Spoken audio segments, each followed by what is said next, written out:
Redskins, the Bears without Brian Urlacher, have some maneuvering to do at the linebacker position. With more on that, let's go to Lou Canellis. All right, thanks very much, Sam. As you said, Urlacher is not in the house, still rehabbing his knee, but no Urlacher has mean other linebackers have the opportunity now to step up. Lance Briggs, the leader, 7-time Pro Bowler. Nick Roach, much different player today than he was back in 2009 when he filled in for Urlacher. He's more vocal inside the huddle. Great pickup. You guys talked about him. Gino Hayes at strong side linebacker. And just a couple of hours ago, Lovie Smith talked about Blake Costanza, a guy that this franchise picked up for his special teams play, but played so well last week against Denver at linebacker and during the week at training camp. He's going to get some time tonight at middle linebacker. So no Urlacher, but it's given other guys the chance to shine. Beautiful night. The field is in absolute terrific condition. Back upstairs to you guys. Thanks, Lou. We'll be hearing from Lou throughout the game with interviews along the sideline. The Bears will be kicking off. Robbie Gould, the veteran place kicker. We are with replacement officials again. It's getting close to that time where we may see the replacement officials during the regular season. They got to get used to the speed like everybody else, Sam. There's no doubt about it, but good special teams group going at it right now down on the field. Robbie Gould kicks it off. Brandon Banks on the return from 2 yards deep. Banks with good speed gets across the 20, up close to the 25-yard return. And there is the number 2 draft pick in the NFL this season, Robert Griffin III, known as RG3 out of Baylor, had a great collegiate career. Very athletic quarterback. There's no doubt about it. And a good fit in Mike Shanahan's scheme. Good zone blocking scheme. We know when they run the football and then take advantage of his running ability out on the perimeter against the defense in RG3. Julius Peppers lines up on the left side. Alfred Morris, a rookie out of Florida Atlantic, is the running back. And he carries. Bounces off one man, slips another tackle, and you know the coaches are going to be upset with this. Bad tackling last week, and it starts off with some poor tackling here. On defense for the Bears, Julius Peppers, Israel Adonijah at the ends, Matt Tawina starting for the injured Stephen Playa. The linebackers, as we mentioned, Gino Hayes gets the start, and Nick Roach moves into the middle. The secondary, Chris Conte has had a good preseason thus far. Ball up to the 45-yard line, a gain of 21 for Alfred Morris, who had a good game against Buffalo last week. Chris Cooley shifts to the backfield. And it's Morris behind Cooley, cutting it back. Gets across midfield, gets 6 on the play. Israel Adonijah on the tackle. And this is going to be pretty interesting right now because we see Gino Hayes, who's starting at a strong side backer 2 times. What do the Redskins do? They attack Gino Hayes. He's 6'1", 225. That's normally an undersize for a strong side backer. We'll see how he holds up against this zone blocking scheme. 2nd and 4, the head coach Lovie Smith happy with the work done down in Bourbonnais. Camp is broken, and now he wants the good work to translate onto the field. Griffin being pressured by Melton, flag on the play. Being chased, he's in serious trouble, and he throws it away. Well done, good pressure by the Bears all over the field. It started with Henry Melton in the middle. Yeah, Henry Melton, they continue to they want to get the best front four with the pressure, and I think we're going to see. Holding, offense, number 73, 10-yard penalty, repeat the down. And it's not always about sacks. So you mentioned it, Sam. It's about putting pressures on the quarterback, and that's what Rod Marinelli wants to see tonight. Get that front four. Henry Melton, who came on strong last year with a breakout year with 7 sacks. This is the type of effort that was missing a week ago. We'll see the first-round draft pick, Shea McClellan, a lot during the course of the evening because he played very well against Denver last week. Absolutely, especially on third downs, as you mentioned. They're calling it, I call it a NASCAR package, where you basically get 4 defensive ends on the field at the same time. Izzy Adonijay kicks down to defensive tackle. You look at Shea McClellan and Julius Peppers on the outside with Henry Melton over the nose. They walked off 17 yards on the holding call. Here's Griffin running and chased out of bounds at the 34-yard line. Adonijay chased him out, gained a loss of 2 on the play. Once again, well done by the Bears. Absolutely. Well, look at the defensive ends. That's what it is. It's about contain. Shea McClellan, he gets pulled inside, but look at the hustle by Izzy Adonijay. And that's where our G3 can kill you. Good hustle by Izzy, putting him out of bounds. And McClellan getting some action with the first team defense. He stays in the game as Adonijay is moved down to a tackle spot. Evan Royster is in at running back for the Redskins on 3rd and 23. Draw play to Royster. And he's brought down at the 45-yard line. Gain of 13, but the Redskins forced to punt. And you look at Shea McClellan, this is 2 plays in a row that he hustles to the football, and this is what Rod Marinelli was talking about, hustle. He drops in coverage right there, reading the quarterback's eyes. That's what you do in a Tampa 2. Down the field, that's a defensive end making the tackle 20 yards down the field. Interesting seeing him drop back in coverage. Devin Hester is deep to receive the punt of Sav Rocca, and Hester waves for a fair catch. Certainly disappoints the fans. They love every time he touches the football. 37-yard punt. Jay Cutler is coming out on the field for the first preseason action, and his first action in quite some time. Evening on the lake. Beautiful evening in Soldier Field for football. Jay Cutler was injured November the 20th against San Diego. He was 7-3 when he went down, and then the Bears' season fell apart. His first action since then. At the 18-yard line, Cutler gets time, puts it up deep for Brandon Marshall. He's got it! That's what they talked about.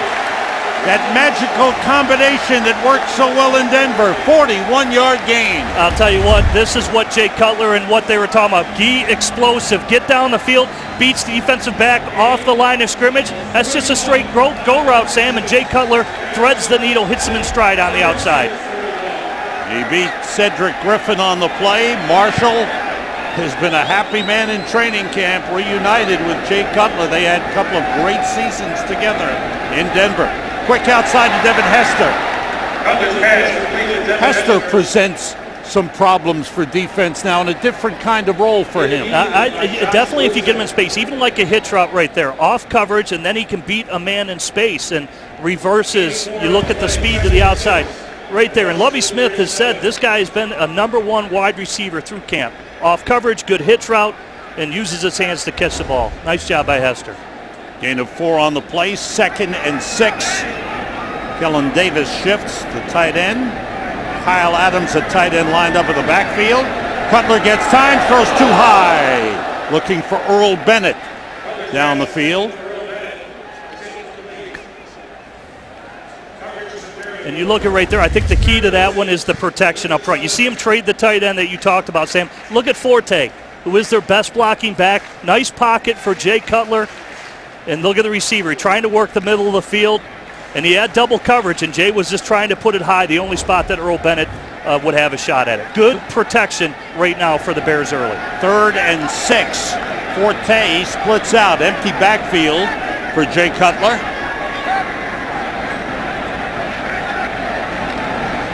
Cutler has a man open. That's Brandon Marshall. He stayed in bounds. Tiptoed to the sideline, stayed in, and gets inside the 20 for a pickup of 20 on the play. It's just a simple stop route on the outside by Brandon Marshall. Look at him on Josh Wilson, who comes in. He gets tricked. He thinks Jay Cutler's going to hit the middle of the field, but Brandon Marshall just hit the hit the stop route on there. It said that's good timing, and again, good protection on a third and medium call, going to their number one target. Boys, Jay Cutler excited. He's a part of the Bears. And how about the agility of Marshall to stay in bounds, stop. The defender went flying past him and picked up another 6 or 7 yards. Alshon Jeffrey, the Bears' second-round draft pick, is in wide receiver. Off the fake, looking for Jeffrey, and he's down to the 1 yard line.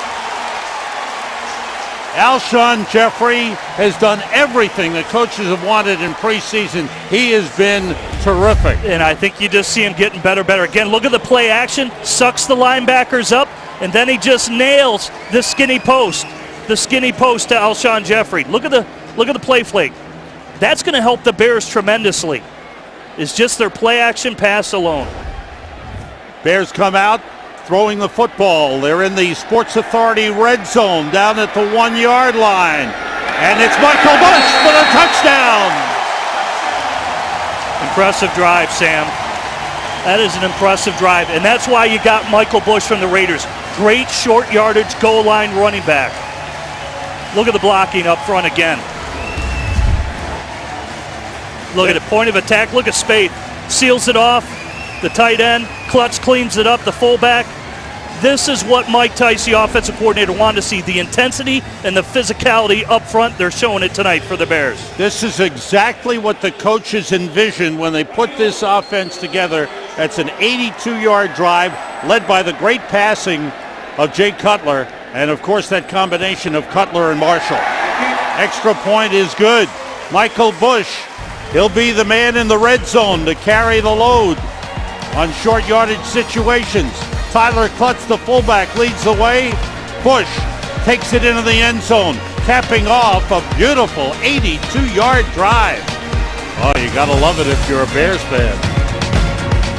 Forward scoring drive, and Jay Cutler was sharp, but the protection scheme was excellent. Yeah, well, Sam, one, it's got to feel good to get back in there. Your opening drive, you go down and score a touchdown. But you mentioned, it's a different defense. This is a 3-4 defense, nicely blocked up front by Mike Tice. This group is ready, and they're definitely more physical. But the blocking schemes, they're pretty much fanning or ripping and lizzing. What that is, either slide right or slide left with a rip liz. And then if you fan it, you're just moving your big offensive left tackle and left guard out to the defensive end and linebacker. Good job by the O.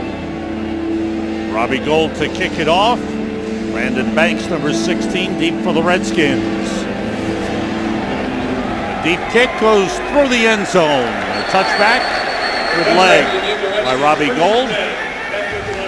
And the Redskins will start from the 20-yard line. Good start to the game for the Bears. The defense was solid on the first series, got help from a penalty, and then the offense shined on the long drive. Call Star NFL, that's star 635 to get NFL Mobile from Verizon, the official wireless provider of the Chicago Bears. Airtime, message, and data rates may apply.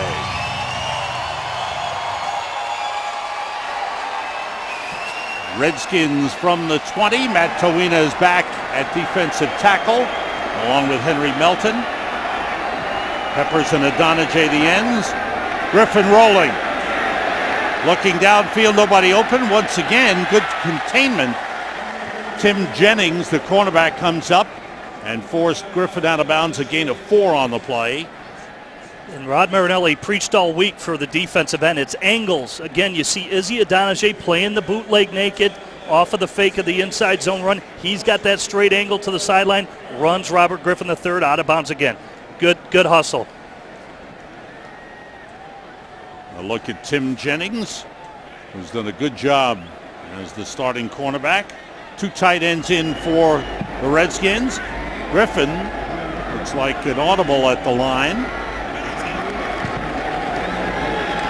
And it's Alfred Morris getting a couple of yards before he's hauled back.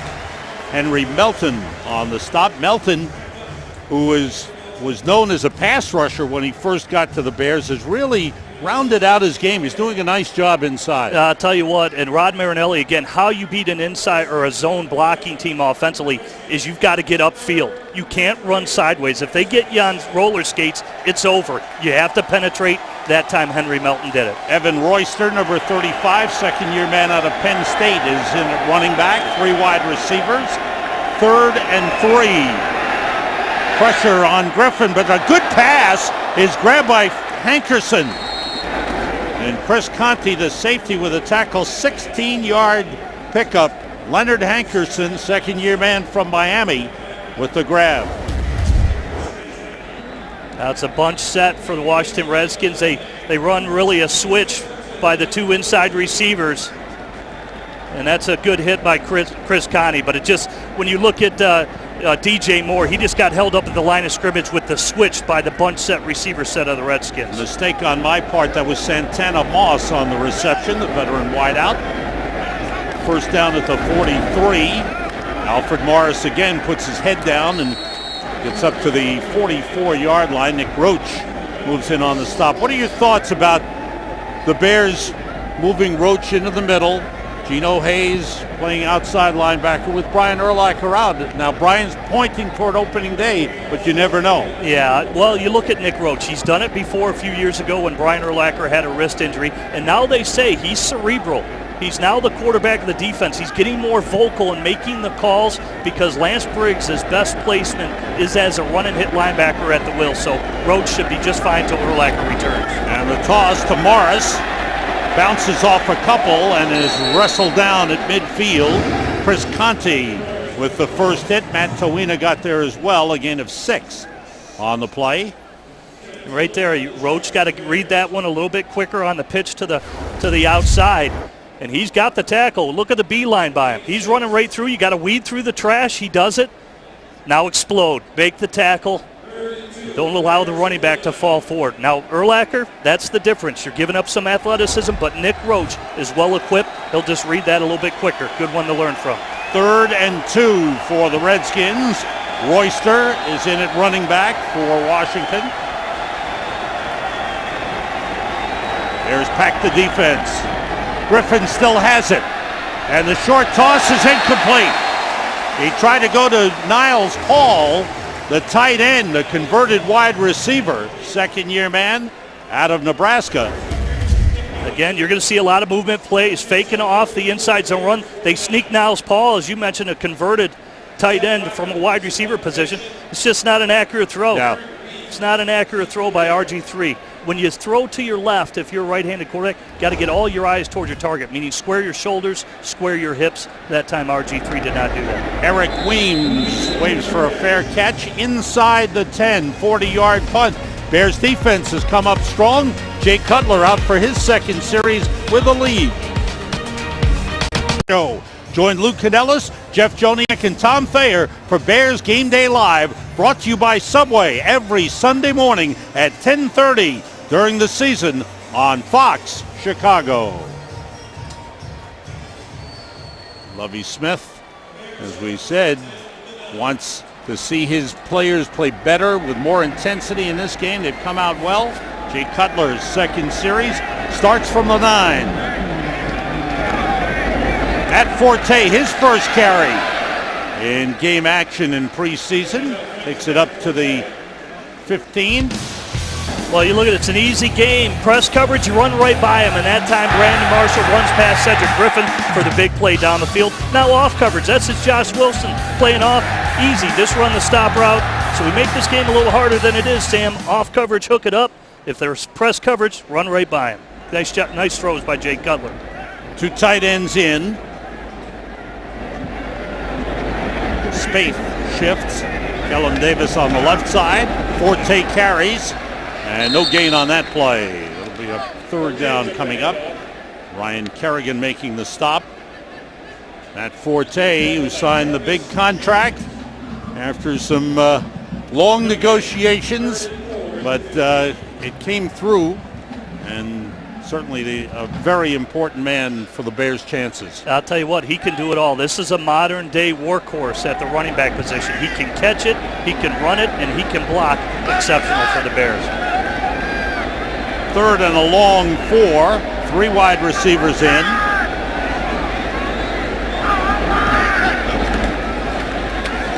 Cutler, nobody open. Eludes the pressure and gets a first down. I think one of the things that sometimes gets overlooked is Jay Cutler has good athleticism and good mobility. Well, there's no doubt, and you look at the Bears right now. Gabe Karimi, the pocket collapses a little bit. Kerrigan on Karimi, the right tackle, and that's just Jay Cutler. He knows everybody's covered down the field. Now uses speed, his wheels. You watch this year, Mike Tice, they're finally going to utilize Jay Cutler's mobility. That's another factor that makes him an elite quarterback in the NFL. Down through the years, when he's taken off, he's done well. Kyle Adams, a tight end, lined up in the backfield. Cutler being pressured.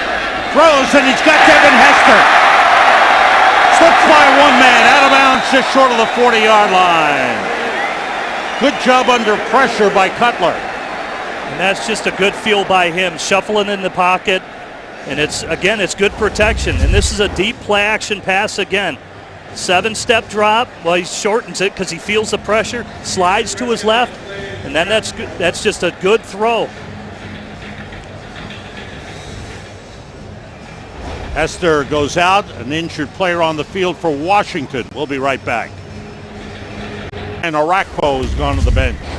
You look at that down the field. We can argue this. Why do you have your best pass rusher back there in coverage? And he gets hurt on the play. I hate to see that in preseason, Sam, but he's been their leading sack leader the last 3 seasons. First down for the Bears at the 38-yard line. Brandon Marshall and Alshon Jeffrey, the wide receivers. Forte with the carry and a good run. This is what Forte, he's so dangerous, not only outside with great speed, but he's got good strength inside. He's got tremendous vision. Look at him read the block, and he cuts back. And Lance Lewis does a good clean-out block along with center Roberto Garza, but he hits it when he has to hit it. Good read. A flag on the play. The officials talking it over. Ooh, there's some talking going back and forth between D'Angelo Hall and Brandon Marshall. And Bears fans will remember not fondly a couple of years ago, D'Angelo Hall tied an NFL record with 4 interceptions on Jay Cutler and the Bears. And there was some heated words between Jay Cutler and D'Angelo Hall in those days because Jay Cutler said, hey, our game plan was to go at D'Angelo Hall. Hall got the best of him, but things are much different now when you've got to go against Brandon Marshall. Saw head coach Mike Shanahan on the Redskins sideline. There's still long discussion about the flag. The referee is Jim Winterberg.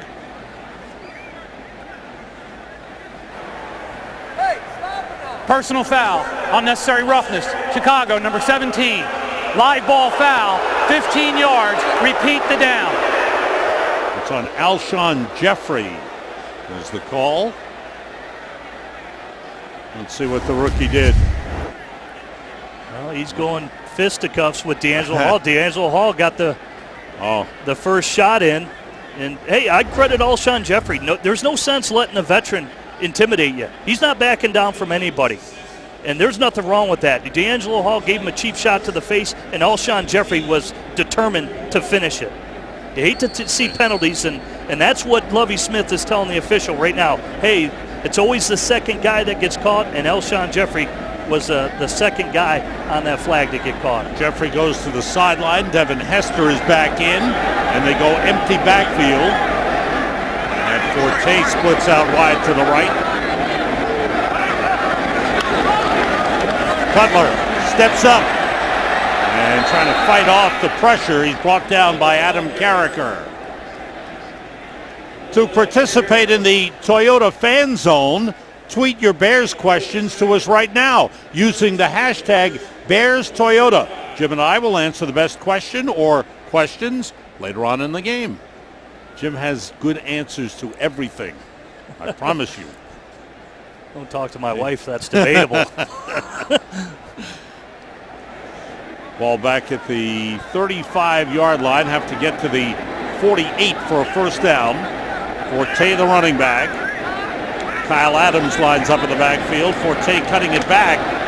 Good close from the safety position by the former Bear, Brandon Merriweather. He signed as a free agent with the Redskins, played for the Bears last season. And this is what he's known for. He's known as being aggressive at the line of scrimmage, too aggressive, and at times he was out of position for the Chicago Bears. But he's not afraid to come up and stick his nose in there, just like what happened on that play. 3rd and 11 for the Bears. 3 wide receivers in. Forte and Adams in the backfield with Cutler.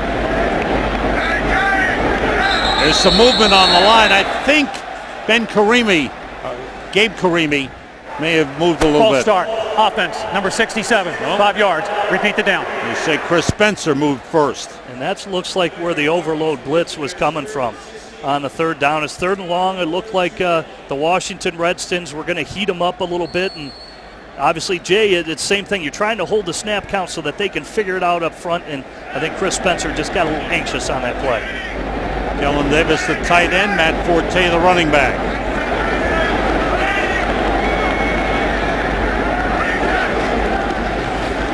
Cutler being rushed. Gets rid of it. Big time pressure from the middle linebacker, Lorenzo Alexander. And Cutler had to get rid of it. There's some intensity out on the field. And down in the trenches especially. Well, this is what they call a late pressure rush. Look at right there, Lorenzo Alexander. He waits. He saw the back commit, and then he comes in on the rush. It's called a pressure rush. So they wait till everybody's occupied, then they bring the heat. Tough blitz to pick up. Adam Podlesh to punt with Brandon Banks back deep. And a good kick by Podlesh toward the sideline. Goes out of bounds. Outstanding punt. Adam Podlesh out of bounds at the 17-yard line.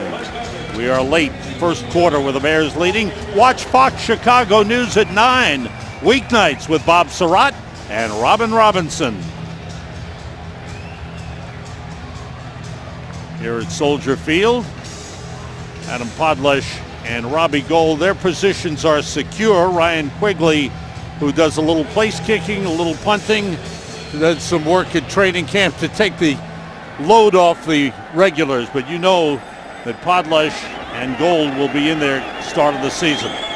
Redskins from the 17 with RG3.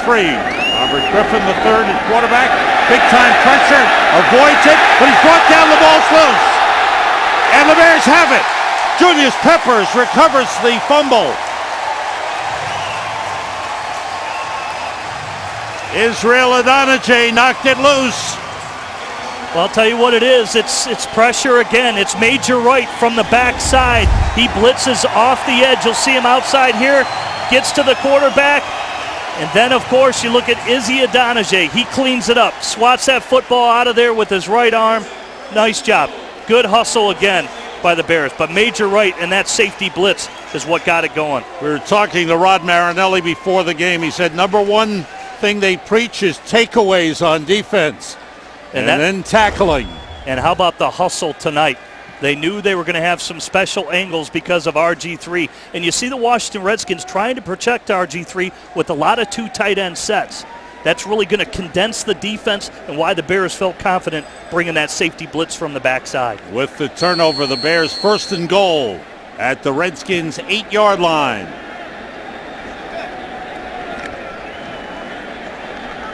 Under a minute to go.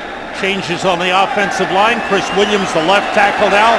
Shiloh Rayshall, the left guard. That was by plan. Cutler short drop. The fade to the corner, too high for Brandon Marshall, with D'Angelo Hall covering on the play. That's a good matchup, Marshall and Hall.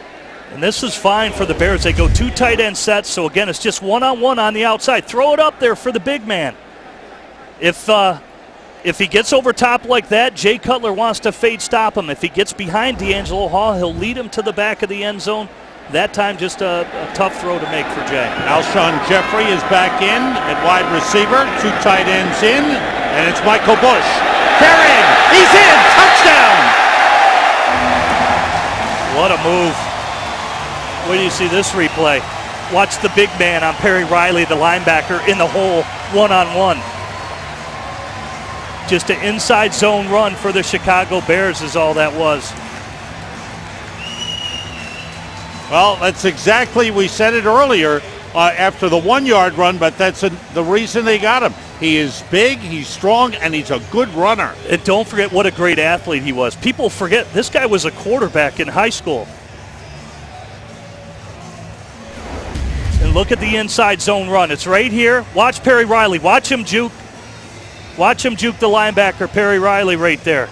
That is a big man with some shake and wiggle. And I'll say it again, goal line offense and short yardage, huge. Good handoff, one-on-one. You got to make a guy miss. Michael Bush did it on that play. Redskins have another player down on the field injured. He's being checked out right now as Michael Bush goes to the sideline with 2 touchdowns in the game. That's nice work. Well, I think he wanted to redeem himself from a week ago. His only play a week ago, he muffs a toss play to the right, so he wants to show his teammates he's into it, and now he gets 2 opportunities he's taken advantage of tonight. The man shake it up on the play, and down on the field is Brandon Merriweather, the former Bear, and the starting safety for the Redskins.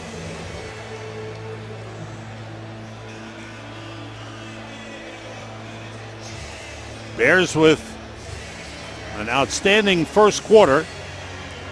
I've opened up a 13-0 lead with the extra point coming as Michael Bush gets congratulations from his fellow running backs. I think who needs the congratulations is the offensive line. They really have come out. You look at Jamarcus Webb has been criticized all week long at the left tackle spot. He's had good protection tonight. It's really been Gabe Karimi, the right side, on Kerrigan that's been a little bit of a struggle. But now how about powering off the football? This is the key to the Bears' success. It's got to be running the football and play action pass. They've done that tonight. And that time you had Williams and Rayshall on the left side leading the blocking. The Ford scoring drive, 2 plays, 8 yards, and Michael Bush with the 8-yard touchdown run. And this does not look good for Brandon Merriweather. He's being helped off. Looks like some problems with the left leg. Well, nobody of the Bears will question Brandon Merriweather's heart. This guy is a very athletic physical safety, almost to his own detriment, because he at times will be so aggressive to fill in there. At times finds himself out of position. Hopefully he's all right. The Redskins have had 2 starters shaken up in this game. Earlier it was Brian Arakpo, and now Brandon Merriweather. For the Bears, some real good signs. Offense has cashed in. The defense turning the ball over. On the fumble, getting the recovery. And the Bears scoring to widen the lead. Robbie Gould. Extra point is good. And the Bears have a 14-0 lead.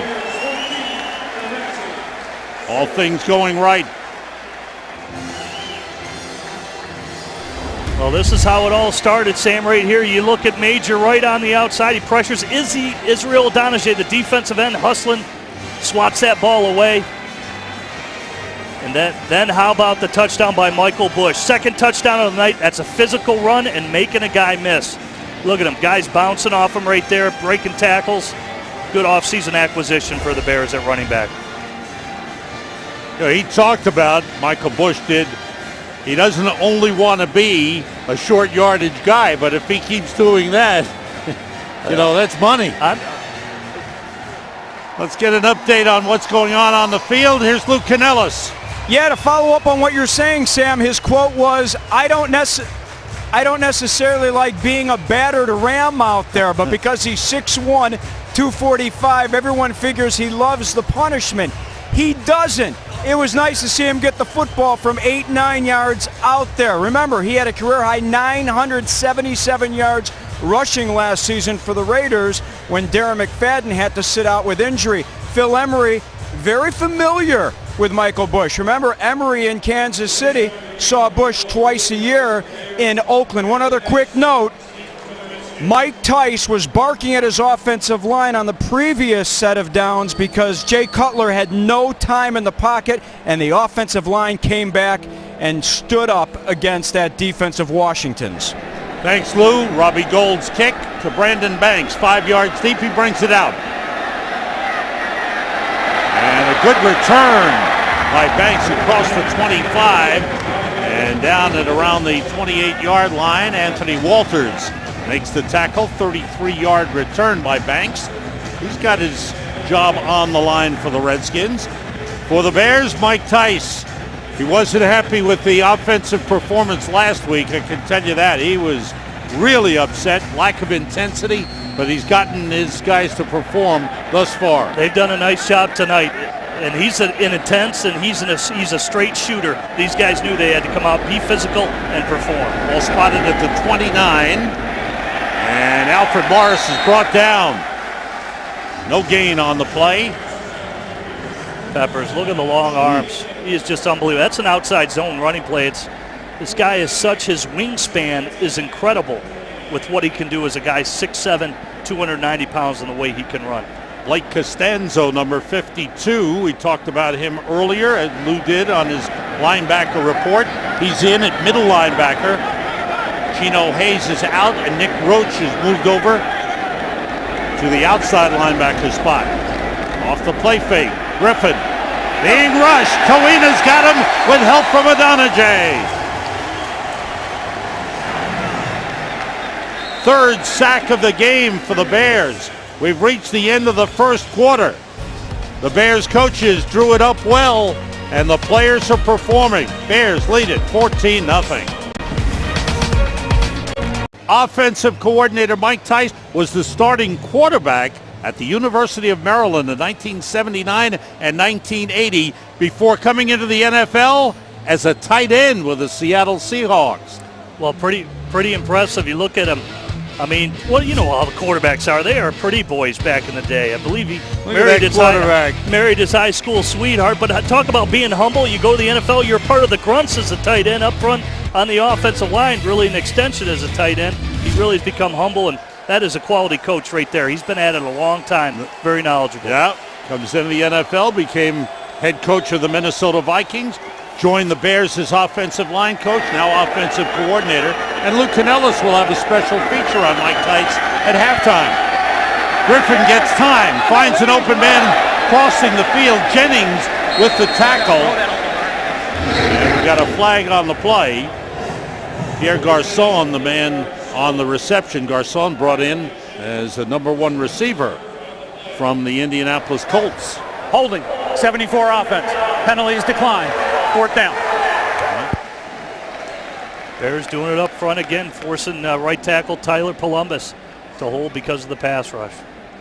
Good pressure by the Bears. Outstanding all night by the Chicago Bears. Eric Weems came in from Atlanta as a free agent. Very important special teams player, not only as a return man, but as a coverage man as well. He's one of the gunners on coverage. Sabraka did a great job in his first year last year with the Redskins. One-time Philadelphia Eagle. Weems steps up, took it on the run, slips a couple of men, looking for blocks, and he's down at the 45. There's a flag on the play. Good return by Eric Weems. He gets bounced around right there like a pinball, but I mentioned this is a good test tonight because the Redskins last year under Danny Smith, the special team coach of the Redskins, they were number 1 in coverage units. And so this is a good test for Chicago. Jim Winterberg. We have an illegal block in the back on the return team during the return. 10 yards from the spot of the foul. 1st down. Dave Tobe, the special teams coordinator, will not be pleased with that. Bears on offense when we come back. Including short yardage and goal line with Michael Bush. Here's the second touchdown. This was from 8 yards out. Well, I'll tell you what, you look at that second touchdown right there. You got to have some swivel hips, and that's what Michael Bush does. Makes the linebacker miss. It's one-on-one right there. Swivel hips, boom. What is he, Elvis Presley? Look at that right there. And that's a heck of a job by Michael Bush. And that comes from our North Shore playbook. And Michael Bush stays in the game. Devin Hester and Brandon Marshall are the wide receivers, 2 tight ends. As the Bears start from the 39, Bush carrying. Bounces off the pile and turns nothing into an 8-yard gain. Good vision again. I mean, when it's all stuffed up, he's hitting it where he's supposed to hit it. Sometimes you got to mush it up in there, but then have the ability to react. No, it's starting to close down to the right, and tremendous athlete in Michael Bush. Just because he's a big back, Sam, don't underestimate his athleticism. Bears stay with Chris Williams at left tackle and Shiloh Rayshall at left guard. Roberto Garza remains in at center. Here's Bush going the right side, and that time comes up short. Lorenzo Alexander starting for London Fletcher, the regular middle linebacker, made the stop. It'll be 3rd and 2. Tenard Jackson, the one-time starting safety with the Tampa Bay Buccaneers, is replaced Brandon Merriweather at safety for the Redskins. Not a bad place for the Bears to be. They're staying on schedule. Jay Cutler's 4 for 4 on first down, but a 3rd and 2, 3rd and 1.5, right where you want to be, Sam. 2 tight ends in. Marshall and Hester, the wideouts. The toss to Bush. He's got a first down.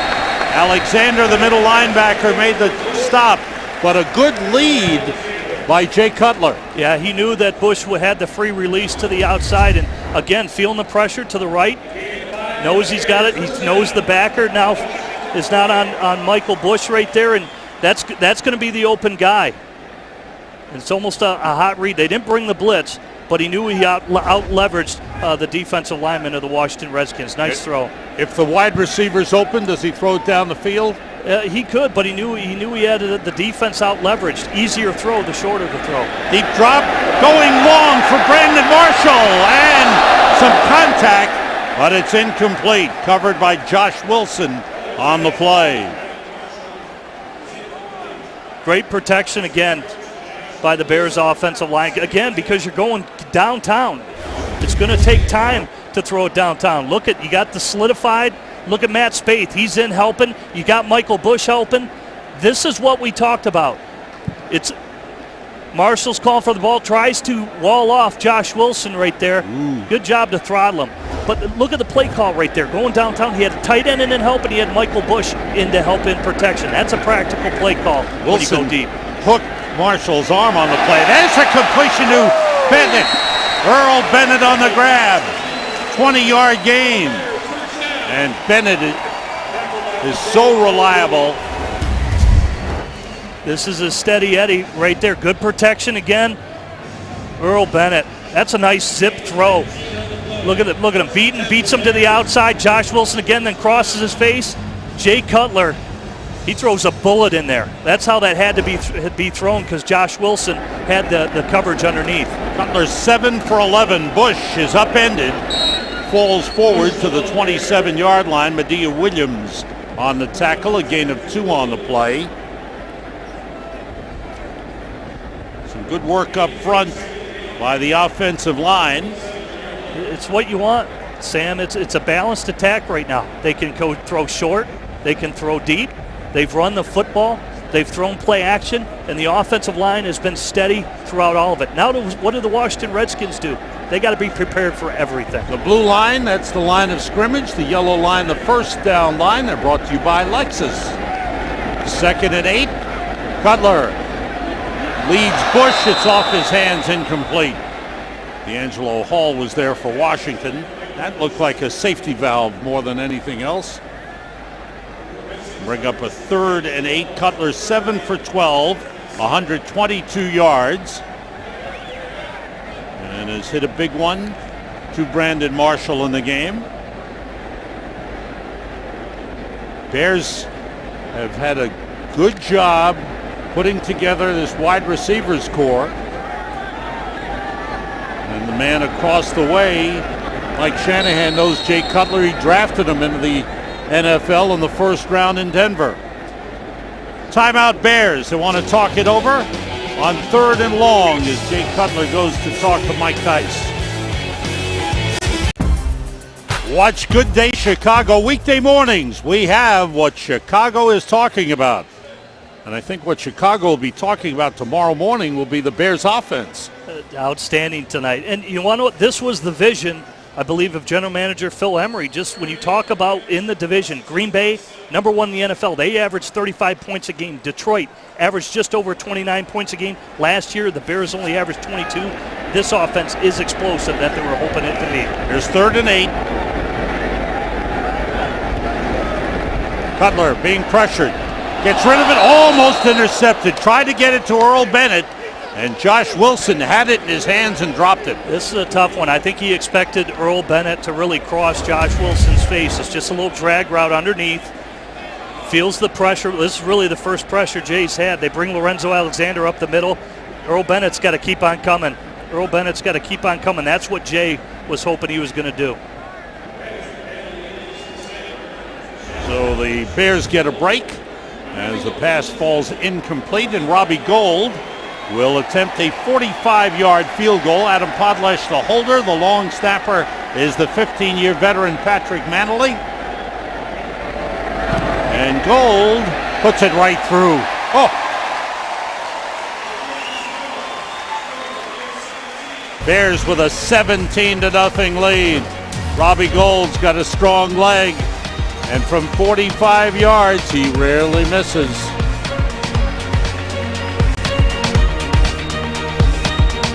Bears go 9 plays, 35 yards, 3.5 minutes. That's the Ford scoring drive. It's finished off by Robbie Gould's 45-yard field goal. The only thing that stopped that drive was miscommunication between Earl Bennett and Jay. Those are sustained drives. Exactly what Chicago Bears were hoping for. Brandon Banks back deep. Banks drops the ball, takes a knee for the touchback. And the Redskins will start from the 20-yard line. Watch Bears on demand exclusively from Xfinity, your home for the most live sports. Sam Rosen, Jim Miller, Lou Canellis at Soldier Field. RG3, Robert Griffin III, will be the starting quarterback for the Redskins when the season begins. Rex Grossman, now the backup, the former Chicago Bears first-round pick.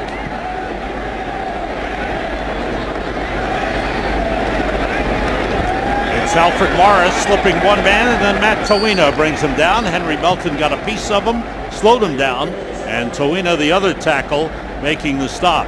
Stephen Paya, the starting defensive tackle, is out with a sprained ankle suffered in practice. They hope to have him back fairly soon. Yeah, he was doing well, and he overtook the starting position from Matt Towina. And look at Matt Towina making the play right there. He's hoping this has opened up a window for him to get back on the field. First team defense still in. Nick Roach has moved back into the middle. At linebacker. Griffin steps up, throws deep. And the ball's incomplete, overthrown, but a flag on the play. A lot of contact between Charles Tillman and Pierre Garçon. This is going to be an interesting call for the official because once the receiver's out of bounds, he's ineligible. And so it'll be interesting to see if they call it on Peanut Tillman, whether he forced Pierre Garçon out of bounds. Pass interference, defense, number 33. Spot of the foul, automatic. Spot of the foul, he was out of bounds, Sam. Let's see. And this will be interesting. I want to see the replay. If he's out of bounds, let's see where the ball. He's out of bounds right there.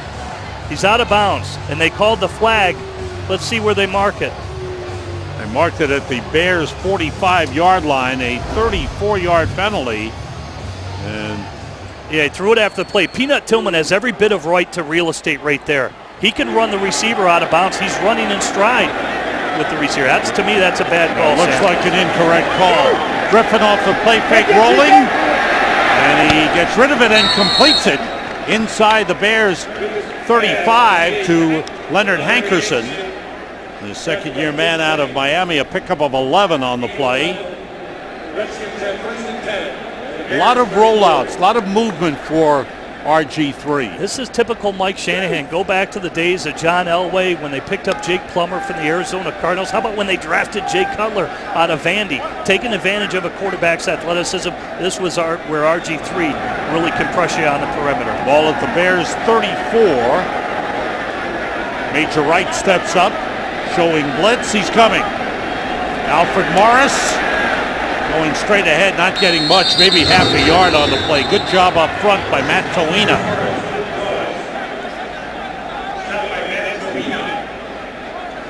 You look at it right here. Again, you look at Major Wright blitzing from the backside. He's just got to finish the tackle on the zone run play. Twice they blitzed him. He's just got to finish it. But good stout inside again by the Bears. And Israel Adonijah had a piece of that as well. No gain on the play, 2nd and 10.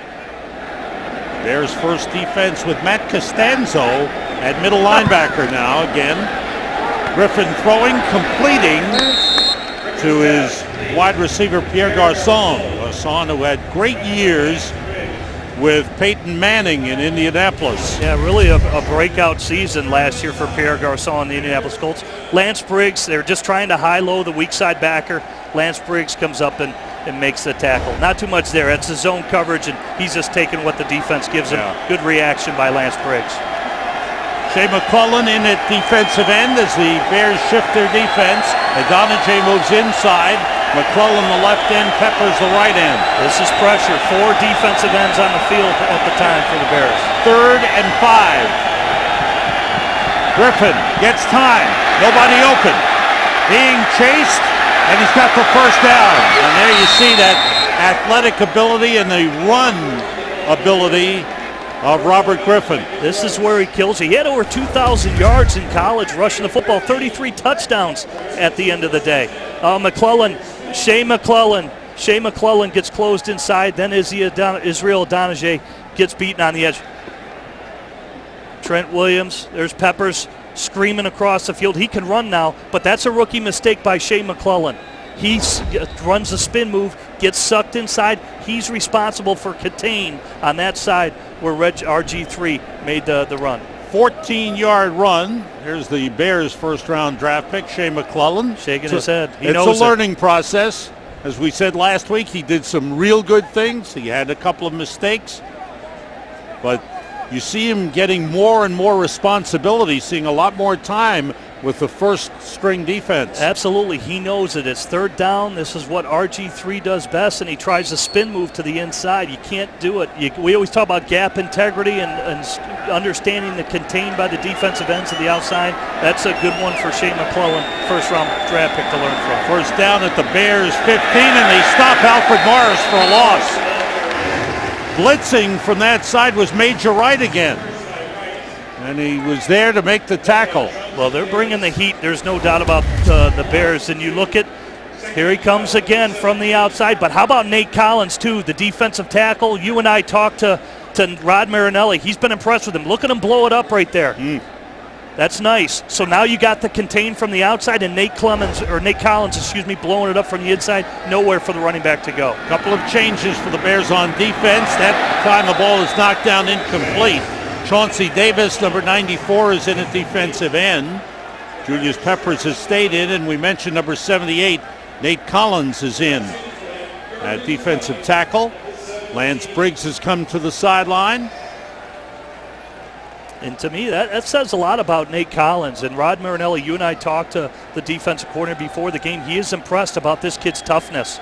Still trying to get Brian Price, who they traded for, up to speed from Tampa Bay and get his conditioning. But Nate Collins did a heck of a job with a sack last week. Gino Hayes, number 91, is in the game. Evan Royster is the running back for Washington on 3rd and long. And it's Royster on the draw play. And the tackle, the hit by Conti, upends him at the 10-yard line. Good play by Chris Conti, who's holding his right arm. Hate to see that. It's either shoulder or wrist. Like you said, they fake the quick bubble screen as DJ Moore falls down. And Conti, it does look like it, but it's really the footing. DJ Moore slips. to see what happened with Chris Conte. And you look at Major Wright. He was able to come back after a hamstring last week. Hopefully nothing too serious here with Chris Conte. And here's another player that Rod Marinelli, the defensive coordinator, and Lovie Smith raved about. Yeah. Always in the right position, making the right reads, taking the right angles, understanding the defense.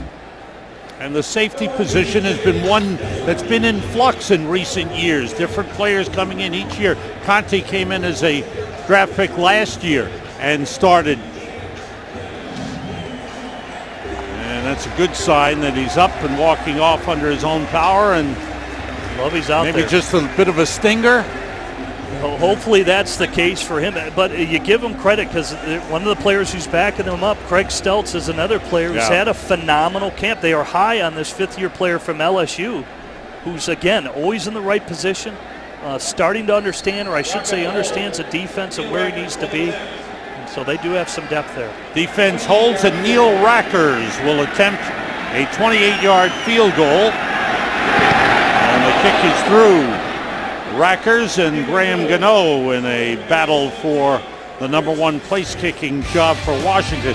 Bears defense does a good job holding the Redskins to 3.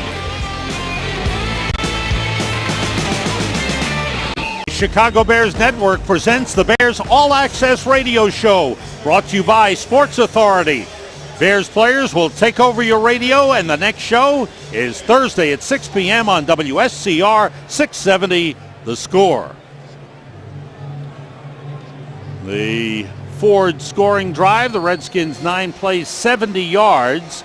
And the Bears defense tightens up inside the 20 and holds Washington to a 28-yard Neil Rackers field goal. Rackers kicking it off. Eric Weems takes it out from 2 yards deep. Weems is upended. Down at the 20-yard line. And the former Washington Redskin first-round draft pick. He spent 5 years with the Redskins. Jason Campbell comes in, the Bears' number 2 quarterback. And this will be interesting matchup. Good night for Jay Cutler. I think an outstanding night. Productive on first down, accurate with his down-the-field throws, and got aggressive, and he's got to feel good coming off of that broken thumb. I thought he threw the ball exceptional tonight. 7 for 13, 122 yards. Hit the one long pass to Brandon Marshall. Khalil Bell carrying. It's 3 on the play, maybe close to 4. Khalil Bell in a good matchup and a good battle for the number 3 running back spot with Armando Allen. Yeah, 2 different type of backs. You look at it kind of a bell cow, kind of like Michael Bush. Bell can be a third down and short yardage type of a back, or goal line, I should say. Armando Allen's more of a scat back. So it's really, that's a decision. Do you want a different type of guy when you look at Bell compared to Armando Allen? There's 2nd and 6. Campbell gets time. Khalil Bell, I was thrown a little behind him. Reached back for it, had it in his hands and dropped it. By design, the back in the game, Jamarcus Webb at left tackle, and in back at left guard is Chris Spencer. There's Rex Grossman, former first-round draft pick of the Bears, now with the Redskins. And Jason Campbell, former first-round draft pick of the Redskins, now with the Bears. Talk about trading places. I mean, but I give them both credit. I mean, Rex Grossman felt vilified here in Chicago, did lead the team to a Super Bowl back in 2006. I give Jason Campbell a lot of credit. He's been a lot of class. He loved Joe Gibbs. He loved the Redskins. How about this? He's still their all-time completion percentage leader at 62%. On third down, nobody open, and they bring him down. Sack on the play, and the Bears will be forced to punt. Chris Conte went to the Bears locker room, shoulder injury, and will not return. Right there, I'd probably classify that as a coverage sack. You got a new quarterback in there. He's getting a feel for it on third down, and the one time the pocket collapsed right there for Jason Campbell. Adam Podlesh to punt. Brandon Banks is deep for Washington. Good high kick by Podlesh. Banks lets it bounce, and Bounce sideways, then takes a Redskins bounce, and Stelz picks it up at the 45-yard line. Earlier, we asked you to tweet your Bears question to our Toyota Fan Zone, and our first question of the night: what have you seen that has allowed the offensive line to be successful tonight, Jim? I always say it's a more practical approach. What I mean by that, the play calling, keeping tight ends in, having backs, chip blocking. It's going to give the quarterback more time and protect young tackles. How about running the football, and how about play action, and how about quick hitters? Three-step passing calls by Mike Tice tonight. All those things factored in, to me, a much more practical approach by offense coordinator Mike Tice. And interesting what they're doing is substituting two left side players. Williams comes in with Rayshall to replace Jamarcus Webb and Chris Spencer. And I like that because those are the two guys that are working together in practice. When you look at Rayshall and Williams, they've been with the backup group. Keep those guys together because they know the communication and they've been working well together. Same can be said for Jamarcus Webb and Chris Spencer. So it's well thought out, but let there be no mistake. The competition is still going on, even though camp has ended. Sorry, Jim, you see the numbers: 132 yards total offense against Denver last week, 171 yards already in the first half tonight. Redskins have another player down. They've had two injuries in the game, to Brian Arakpo and to Brandon Merriweather. It's like Dijon Gomes, I believe, the safety. Yep. Second-year man out of Nebraska.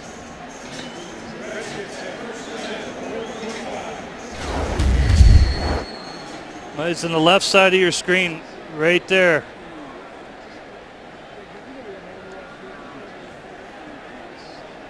Oh, he just rolled his ankle right there is all it did. Nobody hit him. And that's, he's able to jog off the field. That's a good sign. Redskins start from the 45, but that play never got going. The toss back, Brian Price steps in and throws it for a 3-yard loss. Bears' second defensive unit on the field: Chauncey Davis and Shea McClellan, the ends. Brian Price and Nate Collins, the tackles. This is a guy, I think he can be an X factor when you look at Brian Price. Again, same exact defense. He was extremely explosive coming out of UCLA when he was drafted second round by the Tampa Bay Buccaneers. If the Bears get him up to condition, I think he could be an X factor as a D tackle. J.T. Thomas, number 97, into the linebacker, along with Gino Hayes and Blake Costanzo. Griffin, nobody open, dumps it off to the fullback, Dorson Boyce. First-year man out of Washington, picks up 9 on the play to the Bears' 48-yard line. Bring up a third and make it 3rd and 4. The ball at the 49. Been a good first half for the Bears. There's secondary. Kelvin Hayden. Now 5 defensive backs in. Hayden is one corner. Jonathan Wilhite the other. DJ Moore is the 5th defensive back. Here's Robert Griffin throwing too high, looking for Santana Moss, and overthrew him. Yeah, he just sailed it. Tried to be perfect with it and sailed it, a little bit uncomfortable with the coverage. And this is what he's got to learn. He's got to learn to be a pocket passer, and he's going to polish it up. And Santana Moss tell him, hey, I'm trying to take the high post for you. He picks things up very, very quickly. Very bright guy. Graduated with a degree in political science, working toward his master's in communication, and has time for football along the way. Fair catch waved for by Eric Weems at the 10-yard line. 2 3-and-outs forced by the Bears. Well, we see the Bears offense playing well. Earlier, Jim talked about the fact that the Bears needed to improve their offense to keep up with the Green Bay Packers and the Detroit Lions. I mean, look at those numbers. That is explosion. And so I think when you look at the Bears at 22.1, it was out of necessity. It's not that the Bears defense can't shut those teams down, but they're so explosive, you better be able to score in the high 20s. Thus, Phil Emery goes out, drafts Alshon Jeffrey, gets Brandon Marshall. They've got some big-time weapons now on the outside for Jay Cutler. Best receiving corps in a long, long time for the Bears. Short pickup on the run by Khalil Bell. And there's the key to the offense right there. This is his team. Jay Cutler is the man. And he got a huge ovation when he was introduced at the start of the game. But the offense, the head coach feels that this guy is an elite quarterback in the National Football League. That's what Lovie Smith told us before the game. He said he's been the most impressive player in camp, too, and we'll get back to that here in a minute, Sam, after this play. On 2nd and 8, the play fake by Campbell. Rolls and throws, and a catch on the play. There's a flag, but a terrific catch made by Alshon Jeffrey. Bernard Jackson, the safety, covering on the play, but there's the promise you see from an Alshon Jeffrey.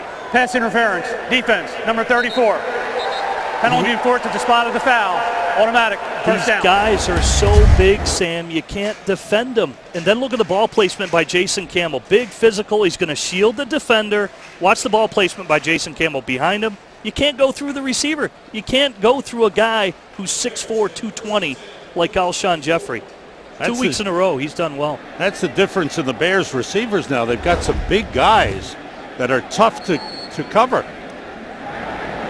Alshon Jeffrey, Rasheed Davis is in at wide receiver, number 81. Campbell gets time and finds a man. It's Alshon Jeffrey again. And the speed down the sideline into Redskins territory. He's out of bounds at the 42. Think he's gaining confidence. That's still the Redskins' first team D out there. And there's Jeffrey again. He comes off. Nice stem. It looks like he's going to run a curl to the inside. Yep, stems it. Good location. Jay Cutler throwing away from linebacker Lorenzo Alexander. Or Jason Campbell, throwing the ball. And now just run after the catch. But a good job seeing the zone coverage sitting down, and Jason Campbell delivers good, accurate football again away from coverage. 34-yard gain on the play. Eric Weems replaces Alshon Jeffrey. And Campbell, short drop, pump fake, wants to go deep, and he's sacked.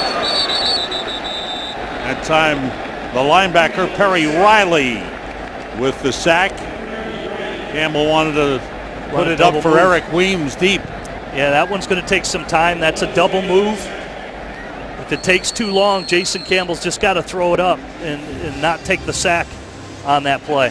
2-minute warning here at Soldier Field in Chicago. The Bears with a 17-3 lead. A good night for Jay Cutler. Beautiful night here in Chicago. And the Bears with a big lead. Nice outfits. Dress up on Saturday night. Well, Pocahontas wasn't too happy right there. That was a Redskin fan that's not too happy about the score tonight. 2nd and 18 for the Bears. Dane Sanzenbacher is in, along with Eric Weems and Rasheed Davis at wide receiver. Everybody out. Campbell's throw incomplete. Intended for Rasheed Davis. Richard Crawford, who had an interception for Washington last week, with good coverage on the play. Rasheed Davis called back in after Devin Thomas left the team during training camp. And Davis, a good special teams player, brought back. Armando Allen, number 25, is in. Speedy back out of Notre Dame. 3rd and 18. Pressure on Campbell. They've got him. 3rd sack of the game for the Redskins, all on Jason Campbell. And once again, Perry Riley with the sack. Ryan Kerrigan was there as well. It's tough on 3rd and long to make that call. And I go back to the sack that he took on when they were trying to do the out and go.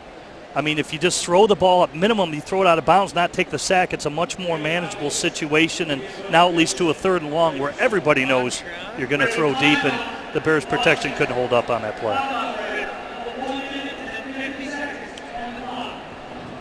They're resetting the clock. The Bears have called the Redskins have called a timeout. Mike Shanahan is special teams coordinator. Danny Smith alongside. This is an important year for Mike Shanahan. The Redskins have finished last under Mike Shanahan's coaching for 2 years in a row. And of course, he traded 3 first-round draft picks and a second to get Robert Griffin in the number 2 pick. It's amazing. They still had 9 players drafted in this year's draft, and you give up that much compensation to draft your franchise quarterback. They're tied at the hip, no question, but in 3 years, here's another team that have overhauled the roster completely. Only 15 players remain when he took over as the head coach. Brandon Banks from the 9 on the return. He's got some room. Bears have trouble here. Banks could go all the way. There are no flags down, and Brandon Banks with a 91-yard return for a touchdown.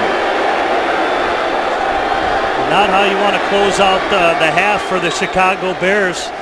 Now there's a happy Redskins fans. Pocahontas just woke up right there with an explosive play within 2 minutes of the half. It's going to be interesting. We'll have to go back and see the replay. Take a look at punter Adam Podlish. I believe he came up limping on the play, and that's why he wasn't able to get contained on the outside for Brandon Banks, because the punter is basically the last line of defense on that. Dave Tobe, the special teams coach, special teams coordinator for the Bears, seen a couple of returns in that one all the way. In regular season play, Adam Podlish has never had a punt return for a touchdown. Here in preseason, they do. Graham Gano with the extra point. Redskins have closed to 17-10.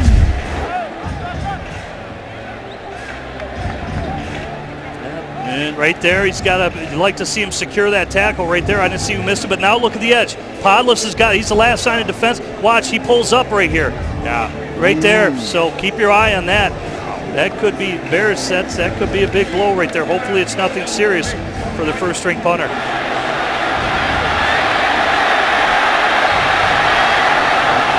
be a hamstring. You see him grab the back of his leg, left thigh. There he is again. Got to take better angle, even though he is the last line of defense. But and that Bears take a lot of pride in their special teams. Let's be honest, Dave Tobe, that's a shot to the gut right there to end the half. Playing so well, doing some good things, and there you see Podlish talking with the doctors and the trainers, Bobby Slater, right there, right in front, along with Chris Hanks. And that's Dr. Newber all the way to the far left right there for the Bears, talking to their punter.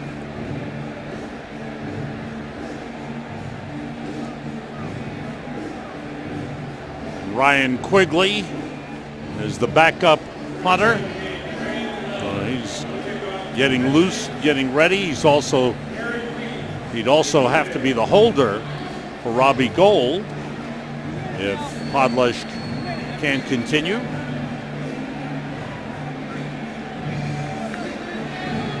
Graham Gano to kick it off. And the Redskins with the 91-yard punt return for a touchdown. Here's Weems bringing it out from 8 yards deep. Weems has good speed. He finds an opening, and he might go, and he's brought down from behind. Last chance, and Terrence Austin, the backup wide receiver, took him down. A 48-yard return for Eric Weems. Well, that's a return right from the get-go. You look at the Bears set up. Weems starts out straight, then he connects right. Good block up front by Sanzenbacher. And there is Austin coming in for the game-saving tackle right there. Weems almost had it. Good returner in Atlanta. Another good pickup by Phil Emery and the Chicago Bears. Free agent signing. That's exactly what they want from Eric Weems. He's a Pro Bowl special teams performer and an excellent return man. Bears from the 40. Campbell the quarterback. Armando Allen the running back. 3 wide receivers in. Campbell throws short to the tight end. Kyle Adams broke a tackle. Gets to the Redskins 45. Gain of 15. The hurry-up offense for the Bears. There's plenty of time as they want to put some points on the board. Alshon Jeffries back in. Dane Sanzenbacher, Rasheed Davis, the wideouts. Campbell completes it to Rasheed Davis. Take it out of bounds at the 42. Pickup of 3 on the play. Redskins still have several starters.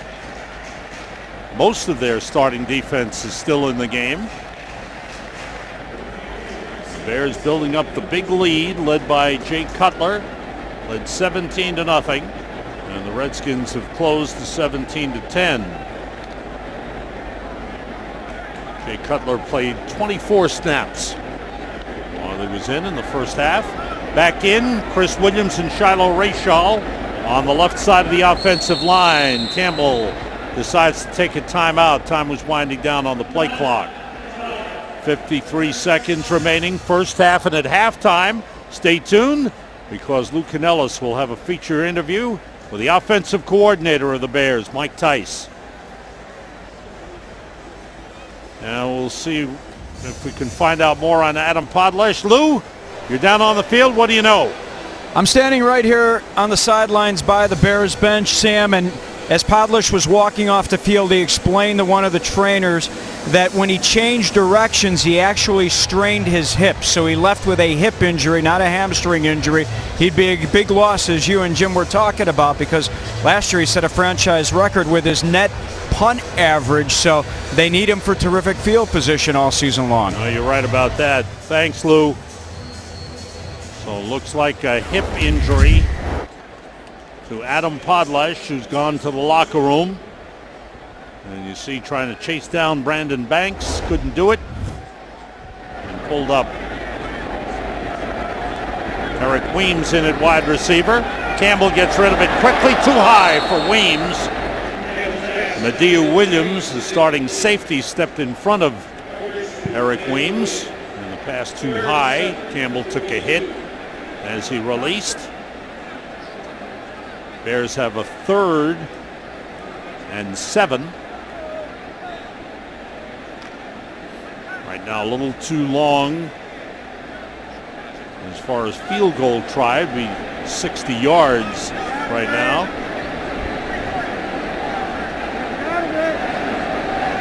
Campbell looks it over. Goes outside to Weems. And he slips the tackle of D'Angelo Hall. Turns it into a big gainer. Inside the 10.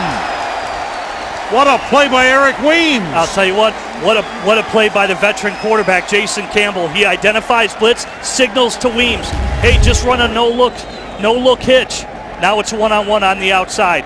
Eric Weems and his speed makes the guy miss, who's a talented corner in D'Angelo Hall. Credit the veteran quarterback, Audubon. That's something new also in the Bears offense. Nice job by Jason Campbell. Sets up potential score here to end the half. 33-yard gain to the 9-yard line. First and goal for the Bears. Weems, Sonsenbacher, and Davis are the wideouts. Kyle Adams, the tight end. Campbell gets time, throws, and completes it to Weems at the 5-yard line. So Eric Weems getting a chance to play a lot tonight, not only as a return man, but as an important receiver. Yeah, you look at right here, just a little shallow route underneath. Good accurate throw again by Jason Campbell.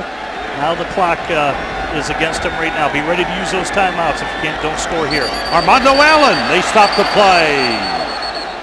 Flag on the play, looks like a false start by the Bears. False start, offense, number 62. Shiloh Rayshall, the left guard, called on the false start. And that's not going to endear. Left guard right there. I almost think that again, you look at it, it almost looked like a cadence issue. Nobody came off choreographed at the same time. Chicago calls a timeout. Oh, there you go. That's probably why right there. The timeout called really kind of disrupted probably the offensive line. Hey, is it timeout? Is it not timeout? And nobody comes off on the same timing.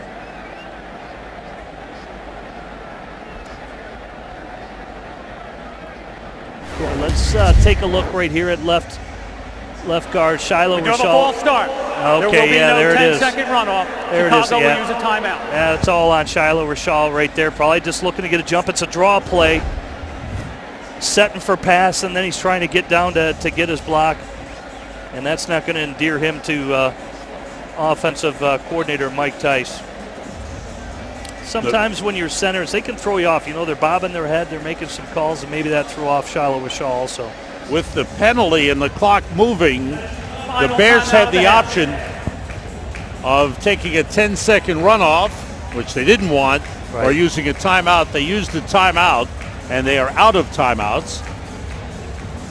The ball is back to the 10-yard line. And it'll be 2nd and goal for the Bears at the 10. So with no timeouts remaining, they've got to get it into the end zone. Absolutely. This is going to be a throwing situation where you got a couple opportunities to take a shot if they elect to, or they could take the field goal. But this is where they got to take a shot here at 2nd and 10. They could have a couple opportunities here. There's enough time on the clock to make it happen. Chris Summers, number 83, a tall receiver in wide to the left side. Campbell looking for Summers. He went up. Did he hold it?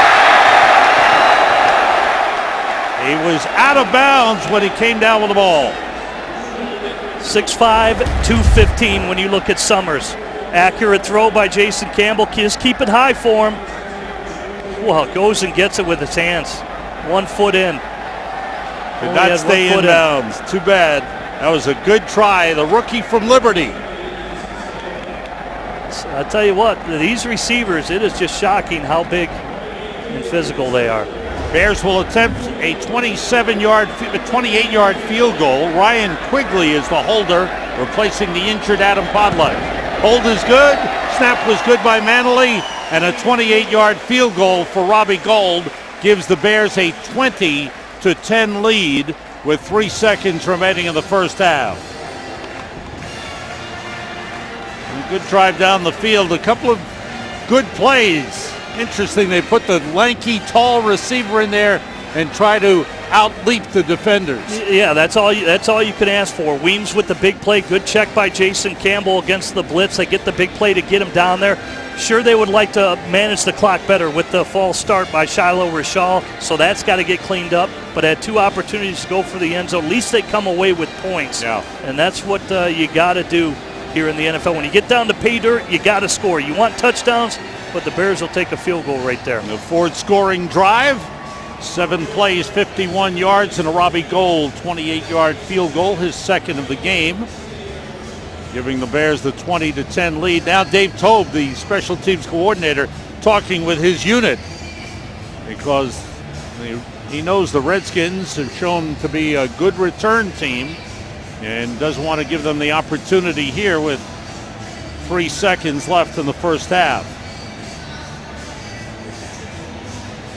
Last thing you want to see is Brandon Banks lighten you up again. Yeah. He had over 1,100 yards, I believe, last year when it comes to return. So he is qualified now when you look at their return game. Banks' job was on the line. His head coach, Mike Shanahan, said he's got to not only perform as a return man, he's got to be a good wide receiver and give us something at both positions. And last season, he didn't return one for a touchdown, but he went a long way with that 91-yard return. Robbie Gould, strong leg, and through the end zone. Well, that negates Brandon Banks. Good job by Robbie Gould. 3 seconds remaining in the half, and it's been a good first half for the Bears. Outside of the punt return, they've done an excellent job on both sides of the ball. Robert Griffin III going all the way thus far for Washington.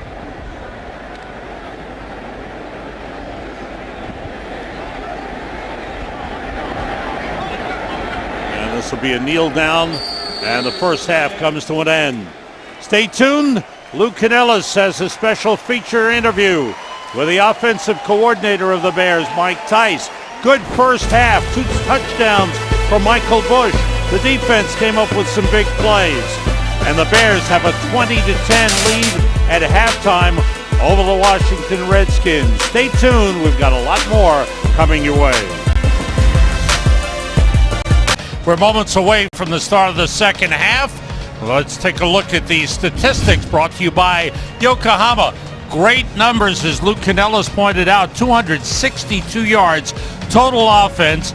Gave up 3 sacks with Jason Campbell in the game, but overall a good performance by the Chicago Bears in the first half, both sides of the ball, but especially on offense. The Bears scored 3 of the 4 times they had the ball with Jay Cutler in the game. Yeah, it's good to see Jay Cutler obviously throwing to his new weapons. Brandon Marshall, look at Michael Bush. He scores a couple of touchdowns in the first half. And also, how about when you look at Weems, Eric Weems, who they picked up from Atlanta, and Alshon Jeffrey. These are all new weapons for the Bears. Jay Cutler ran the offense beautifully, and the offensive line, great time to throw the football. Now, defensively, even without Brian Urlacher in the game, Nick Roach did a good job at middle linebacker. Defense made some big plays. Absolutely, and I think it was the defensive line up front. Henry Melton getting good push. Saw Brian Price there towards the end of the half. And how about Israel Adonijah? He gets the strip fumble, set up another score for the Chicago Bears. So defense clicking exactly how Rod Marinelli, the defensive coordinator, wanted it to click. Now, with the first-team offense in there, the offensive line did a good job protecting Jay Cutler. But there were 3 sacks on Jason Campbell. Any cause for concern there? I really don't think so. I think that's a new signal caller in there. The one I thought was Jason Campbell's fault, where it was a hook and go on the outside. He's just got to release the football. And so if you just throw it away, it will lead to a 2nd and 10 rather than a 3rd and long for the Chicago Bears. All right, there's Jay Cutler. An enjoyable night. His first game action of preseason. You see the numbers there. He's been a daddy for less than 2 weeks.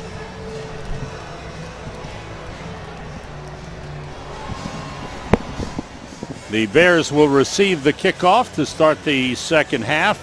Probably the biggest concern, couple of negatives in the first half for the Bears. As far as game is concerned, they gave up the 91-yard punt return for a touchdown, and then the physical status of Adam Podlesh, their number 1 punter, who came up lame, seemed to be a hip injury. Yeah, there's no doubt. And plus, I think Mike Tice is going to be upset that they didn't score a touchdown at the end of the half. They have to settle for a field goal because of the couple of sacks, but we'll have to check in on Podlesh because you're right. Good special teams group, can't afford to lose him. Key punter for the Bears. Neil Rackers kicks it off.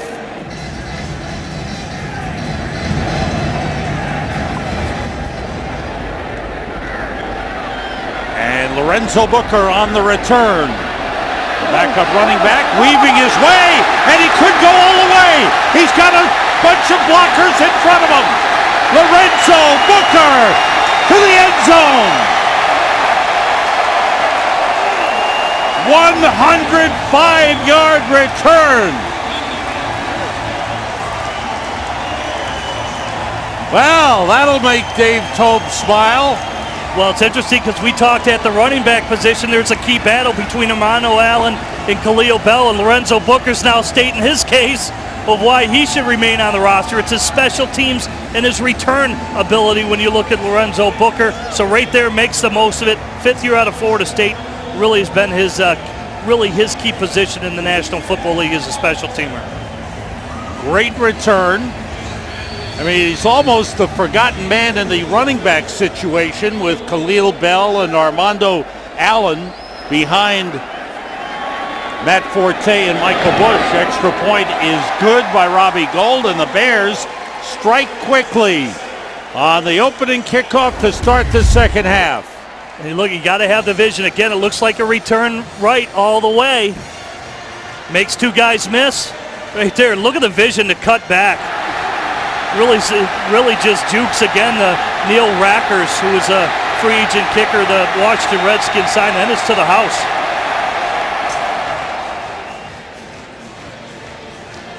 Right there, makes a cut. Now watch him juke Neil Rackers right there. It's over. Well, that's a running back who's got great vision, because that's what he is. He was a scat back at Florida State, and he's got that type of vision, and now here in the return game. Watch this reaction on the bench. Yeah, Chris Williams. I can appreciate the good play. Lorenzo Booker, 5th-year man out of Florida State, signed as a free agent, formerly with the Minnesota Vikings. And the return for a touchdown.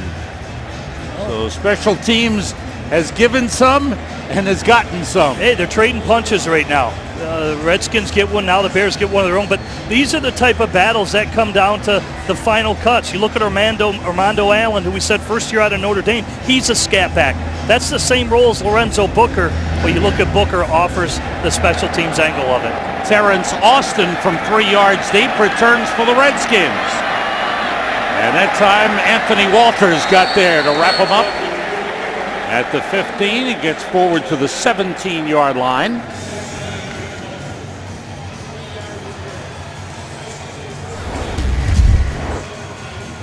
Here's the return from 105-yard return, 5 yards deep. That's just great vision. It really is. And again, this is a good Redskins group. They're known for a good coverage team. They were in the top 10 in the NFL a year ago, and I think Dave Toub gave that special teams group an earful at halftime. They responded. Underway second half, and the Redskins complete to Logan Paulson, the tight end, the third-year man out of UCLA. In the game is Kirk Cousins, another rookie quarterback. He was a fourth-round draft pick out of Michigan State. Yeah, know this player well from Michigan State. Hey, had the most wins in college over the last three, or Big Ten, I should say, over the last 3 years in Kirk Cousins. An injury on the play. The safety Brandon Harden of the Bears is down on the field. Brandon Harden still on the turf, and they have brought a stretcher out for him. Take a look as the cart comes out.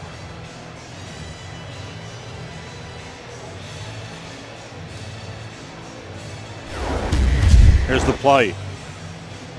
The hit on the tight end, Logan Paulson.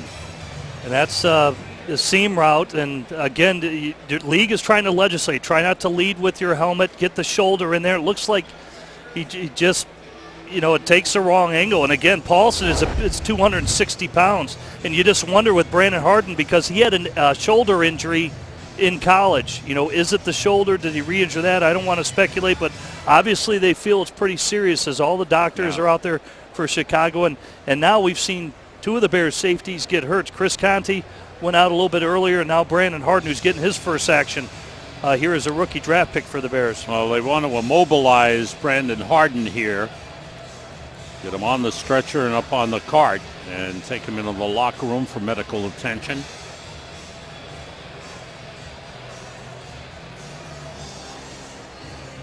On a good night overall for the Bears. Well, it brings up a good discussion that we had before the game with Rod Marinelli and the importance of tackling and proper tackling and form tackling. We're waiting on the injury to Brandon Harden. We'll step out for a moment. The Bears medical staff being very careful with Brandon Harden, who had the hit on Logan Paulson, the tight end of the Redskins. He's on the stretcher as they totally immobilize him. Earlier, we asked you to tweet your Bears question to our Toyota Fan Zone. Jim, how about this one? Which receiver do you think will emerge as Jay Cutler's favorite third down target this season? I think that one's pretty easy. It's got to be security blanket Earl Bennett. And I say that their relationship at Vandy when they played together. And how about this? Brandon Marshall on the outside. He occupies a little bit of coverage. That's going to free up Earl Bennett in the middle in those key situations. Earl is steady Eddie, good football player. Now, we talked about it in the first half. The receiving core now is really taking shape, led by Brandon Marshall, who is clearly a number one and a top receiver in the NFL. You've got the rookie, another big, tall receiver, and Alshon Jeffrey. You've got the smaller man in Devin Hester, who you can use in end-arounds, short, quick passes to the outside and let him go. Then Eric Weems came up and played very well as a receiver. And the guy you talked about, the quiet, unassuming Earl Bennett, the guy who's probably one of the unsung heroes for the Bears. Yeah, I think, Jay Cutler just trusts him. And that's a guy you need to trust on third down, always knowing the coverage. There was one situation where they had miscommunication tonight, but he loves Earl Bennett. If I'm Jay Cutler, he's loving this whole receiving core right now. It's the best it's been since he's been here in Chicago, and we're talking about a quarterback that's led this team already to the NFC Championship. All right, nice sign there, good sign of Brandon Harden raising his arm and acknowledging the crowd. And the medical staff being very, very careful. Well, it's tough for him. He missed all last year with an injury in college. We know he's a cornerback converting to safety. Here gets really some meaningful action, and it's one play that he's out of the game. And you know he's so upset right there, but he's moving. He's got all of extremities, and he's probably saying, I wish you wouldn't have wrapped me up like this, but that's a great sign that the hands and arms are moving. But as you saw, that head down going into the midsection of the tight end, Logan Paulson. Well, tackling's an art form, and it's hard to get around it. And again, it goes back to a conversation, Sam, you and I had before the game with Rod Marinelli. The only way you're going to get better at it is to do it. You know, the form tackling, head up, lead with your shoulder, all the new rules that the NFL is trying to instill, but yet you can't really hit all that much during the week. Yep. And so it's somewhat of a lost art form. And this is really the only time players get an opportunity to work on it before the season really starts, because you're not going to beat up on your own teammates. Right. So this is the only time you can really work on that craft of really tackling. Now, we certainly hope Brandon Harden will be okay. That's another promising young player that the Bears drafted in the 3rd round, and expecting him to be a contributor as a special teams player and as a backup safety. Redskins start from the 35-yard line with the Bears leading 27-10. And a good run by Tristan Davis, first-year man out of Auburn. He picks up 8 on the play. I mentioned Kirk Cousins. The Redskins drafting 2 quarterbacks. One, of course, RG3, Robert Griffin III, who played the first half, and then Kirk Cousins in the 4th round. I think that pick surprised a lot of people. Well, I definitely think so. But he's a winner in college. I mentioned most wins in the Big Ten the past 3 years. And to me, he's a polished quarterback. He's used to the pro style, and check with me is that Shanahan's going to ask him to do at the line of scrimmage. Tristan Davis falls forward for a first down. He picks up 3 up to the 47. All right. We close the book on Robert Griffin III in his 2nd preseason game. 5 for 8, 49 yards. Bears did a good job of containing him and sacked him 3 times. Really did a nice job to contain him when he tried to roll out of the pocket. There were a lot of movement plays in Mike Shanahan's offense at RG3 that they're going to take advantage of, and much different offense how it's going to be called under a 4th round draft pick, Kirk Cousins. Offense, 5 yards, repeat the down. False start on the Bears, on the Redskins, sets them back 5 yards. Okay, here's the important question. We'll see if you really know the answer to this. Did he break any of your records at Michigan State? He's got them all. He's got them all, He's got them all, Sam. You look at yardage, completion percentage. This kid is a fine kid and polished and a really high-character kid. Good play fake, stands in, puts it up deep, and it's incomplete. Intended for Aldrick Robinson, first-year man out of SMU. 6th round draft pick last year. And the play covered by Kelvin Hayden. Bears have 2nd-string defense in with Shea McClellan and Chauncey Davis at the ends. Ryan Price and Nate Collins are the tackles.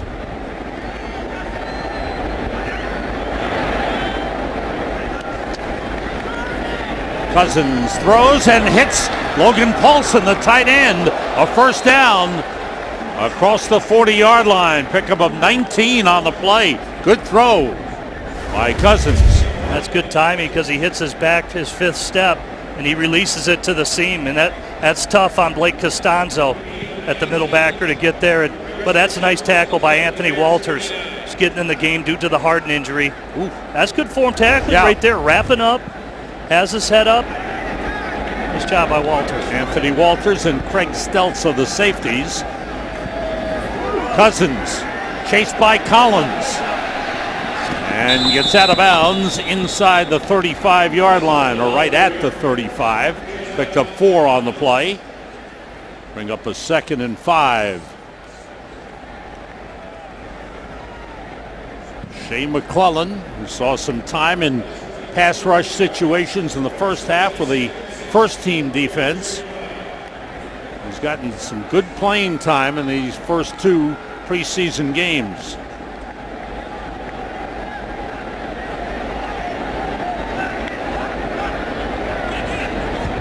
Stelz comes forward, showing blitz.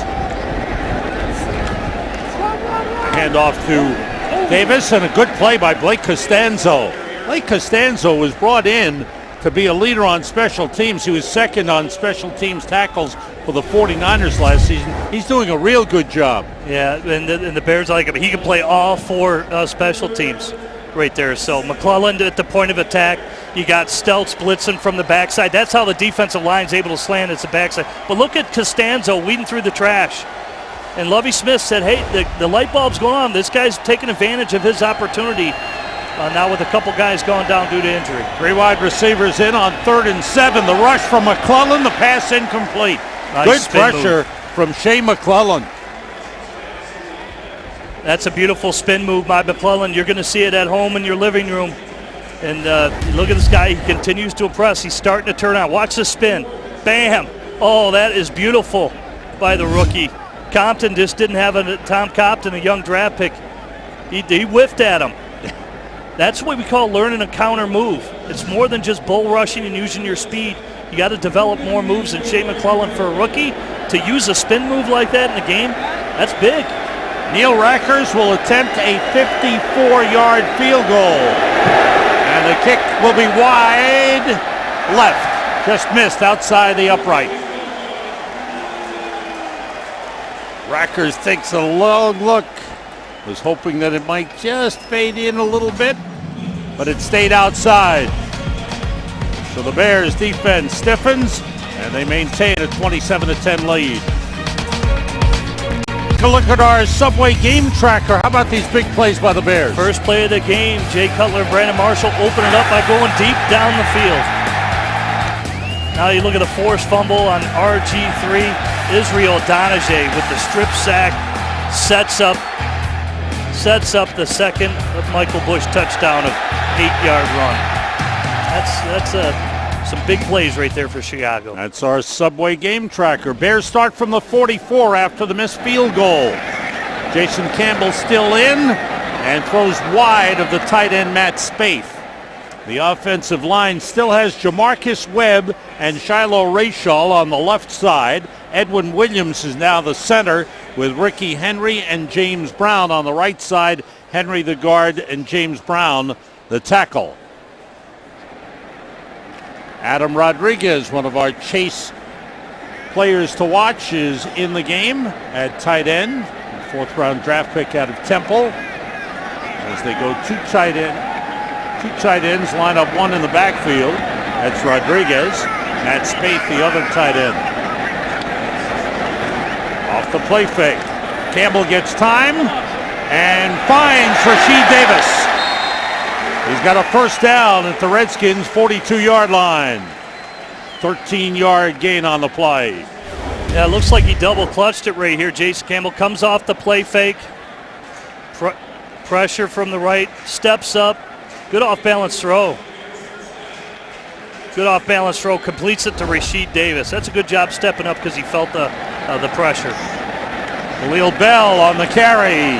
Good hole. And Bell down to the 37-yard line, picks up 6 on the play. Brian Keel on the stop for Washington. And the Bears come out moving the ball well with Jason Campbell. Well, you mentioned Evan Rodriguez earlier, and they got him working at fullback right now on that last play, and that's going to be his niche role. They got to find a way. I think Mike Tice is not going to utilize a lot of fullback, but he's more of an H-back. He can do it both. Catch the ball in the backfield and learn how to block. Khalil Bell on the carry. Gets a couple down to the 35-yard line. The wide receivers in the game now, Joe Anderson. Like that play right there, Evan Rodriguez was the lead blocker. Wasn't pretty. He's going to have to learn to leverage blocks. Look at him right here in the backfield, leading it. It's really just a straight lead. Look at him get bent back. It's pad level. You got to get lower. He's never done it as a fullback. He's a tight end. That's a 330-pound nose tackle he was trying to block. Chris Baker. Lowest man wins, Sam. Joe Anderson, Rasheed Davis are the wide receivers. Jason Campbell calls a timeout. The Bears on the move in Redskins territory, have a 27-10 lead. Bears preseason football is sponsored by Xfinity from Comcast, Sports Authority, your local Ford stores, and Ticket Exchange. The Chicago Bears Network presents Bears Game Night Live, brought to you by Toyota, following the final word on Fox Chicago every Sunday night during the regular season. Be sure to catch the special season preview edition Sunday, September 2nd. And then the regular season begins September the 9th. The Bears home against the Indianapolis Colts. Lots of movement on both sides of the ball. And 4 flags go flying.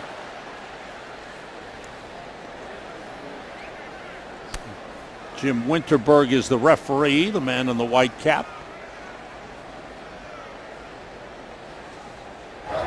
Neutral zone infraction on the defense, number 50, 5 yards. Results in a first down. We go downstairs for an injury update to Lou Canellis on the field. Lou. Sam, Brandon Harden suffered a neck injury. He never lost consciousness, which is good. He has full movement of his legs and arms. He was put in an ambulance and taken to a local hospital for observation. Back to you. Thanks very much, Lou. And of course, the best news is that he does have full movement. And good job by the medical staff of the Bears. On third down, the play fake by Campbell. Goes through his progression and finds his tight end, Evan Rodriguez. Good grab by Rodriguez, and he gets a first down to the 15. He picked up 14 on the play. This is a nice read by Jason Campbell off the play action. Look at Rodriguez come through the line of scrimmage, beats Ryan Keel. The linebacker, nice touch throw by Jason Campbell. Then he turns up the field. Comes through, checks, knows his backer's not coming so he can get out on his route. This is what he can do. He's got speed to turn it up the field. First down Bears at the 15-yard line. Joe Anderson and Chris Summers, the wide receivers. Campbell for Summers. He's got it at the 5. Summers almost had a touchdown in the first half.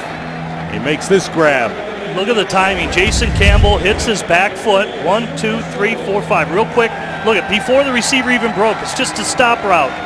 So he turned him, and that's nice location. Puts it on his back shoulder. Easy pitch and catch for Summers. And the Bears are in the Sports Authority red zone with a first and goal at the 5-yard line. Long, lean, undrafted rookie, Chris Summers.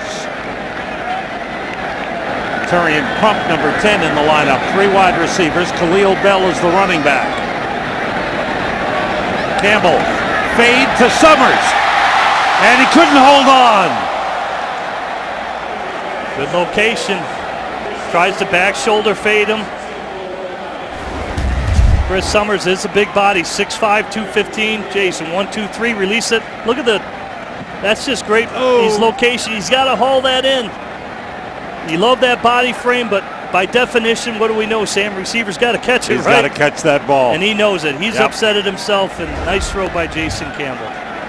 3 wide receivers. Matt Spaeth is the tight end. Here's Khalil Bell. Down to the 2. Bring up a third and goal for the Bears. Go back to the run. We know Michael Bush already 2 goal line or touchdown runs earlier in the game, and trying to give Khalil Bell an opportunity here. Done a nice job up front. Going to be a much different story after this preseason game. Michael Bush, a couple of touchdown runs in the first half. They've got big Matt Spaeth as a tight end to the right. On third and goal, Khalil Bell got close to the goal line, inside the 1, but just short. Let's see, I think it was Keenan Robinson, linebacker, shoots it right here.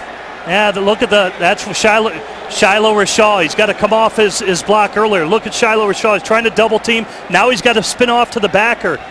Shiloh Rashaw, that's his man, is Keenan Robinson, that inside backer. He was late coming off the block on the double team. Yeah, Doug Worthington had penetration, and Bell never could get airborne to try and go over the top. So Robbie Gould looking for his third field goal of the game. Ball down and through. He's got a new holder in Ryan Quigley with Adam Podlesh out. Podlesh had a little trouble with that ball, but got it down. Podlesh was hurt. Quigley had trouble getting it down and in position, but Gould got it inside the upright. Here's 10 plays, 55 yards, 4 minutes 41 seconds. Robbie Gould kicking a 19-yard field goal, his third field goal of the game, and the Bears have a 30-10 lead. And that number 30 looks good when we talked about the need for points for the Bears in this tough division with Green Bay and Detroit.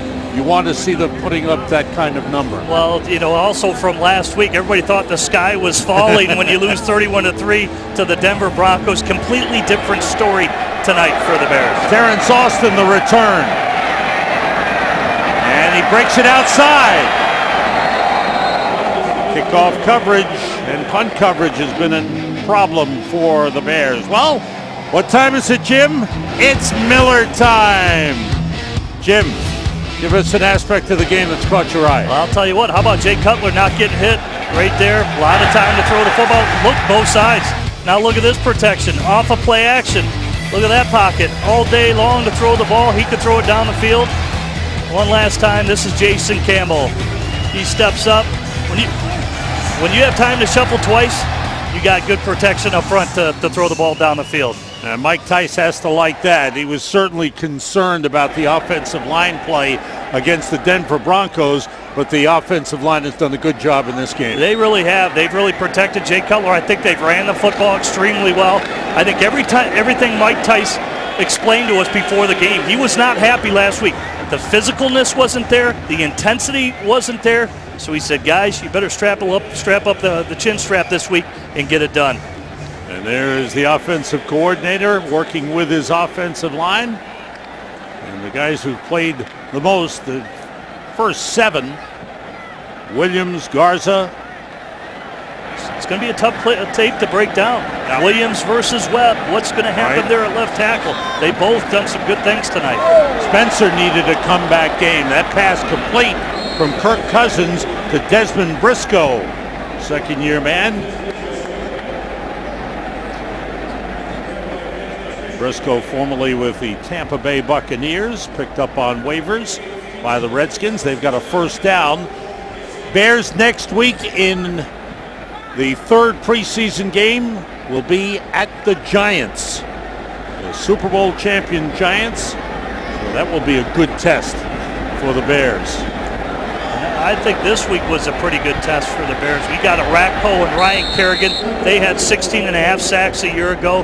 They're going against a different defense in a 3-4 of what Jim Haslett runs for the Washington Redskins. So completely different. I think the mentality, the physicalness, the approach, Bears fans are now excited. They've seen the weapons, the explosiveness Mike Tice has talked about, and just things they're going to be able to do offensively. That's Jim Haslett in his third year as defensive coordinator with the Redskins. Hard to believe. I started out in Pittsburgh Steelers with him. Love Jimmy Haslett. Yeah. A lot of exotics. Does a lot of different things defensively. Pretty intense guy in his own right. Oh, he likes to bring it. He brings the heat. Davis looking for first down. Shane McClellan makes the tackle. McClellan has gotten some good playing time. The Bears have Patrick Trahan, number 59, JT Thomas, number 97, and at linebacker. It's third and less than a yard. Craig Stelz and Anthony Walters are the safeties. Let's see if Price and defensive tackle Nate Collins could get the push Marinelli's looking for. Quarterback sneak by Cousins. And it looks like he's got enough for the first down.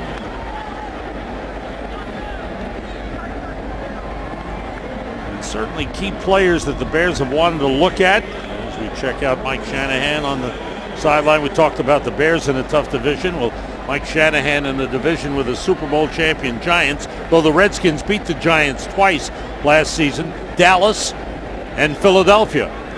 And the Eagles are expecting a lot of improvement. And you got a team that's unified behind their head coach that's going through a very difficult time in his life. They're going to be a much better team.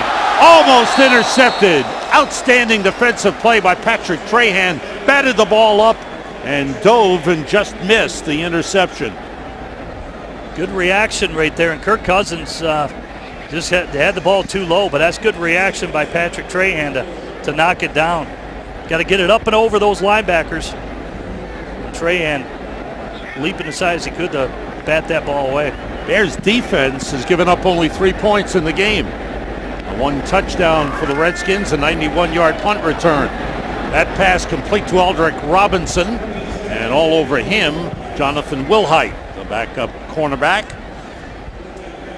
Bears have built up some nice depth at the cornerback position with the starters Charles Tillman and Tim Jennings, Kelvin Hayden and Jonathan Wilhite brought in, and that gives them a solid foursome. I'll tell you what, a few years ago when they signed Tim Jennings, they struck gold. He's a player who Bill Polian, the former general manager of the Colts, said he was a great player. He just had some injuries with the ankle. Same can be said for Kelvin Hayden. That comes up with a guy with a lot of starts and a lot of experience when you look at Kelvin Hayden, who'll be the third corner. Good job by the Bears up front on the 3rd and 4. The Redskins try to run the ball, and Nate Collins stuffed it. There's Nate Collins. He's making a case for himself right now. Rod Marinelli loves him just because he's tough and he's physical. No nonsense guy. Way to shed the block right there up front. And then the other aspect, after Collins slows him down, the gang tackling. JT Thomas last week, he's a will backer. He led the team in tackles. He's got 7. His upside is pretty good for him as a run and hit guy. And now Blake Costanzo, again, making the most of his opportunity with some guys down. On 4th and 5, the Redskins go for it. And the crowd urging on the defense. And the official from the far side comes over. Redskins call a timeout. Talk things over on 4th down. Watch Fox Chicago News at 9 weeknights with Bob Surratt and Robin Robinson.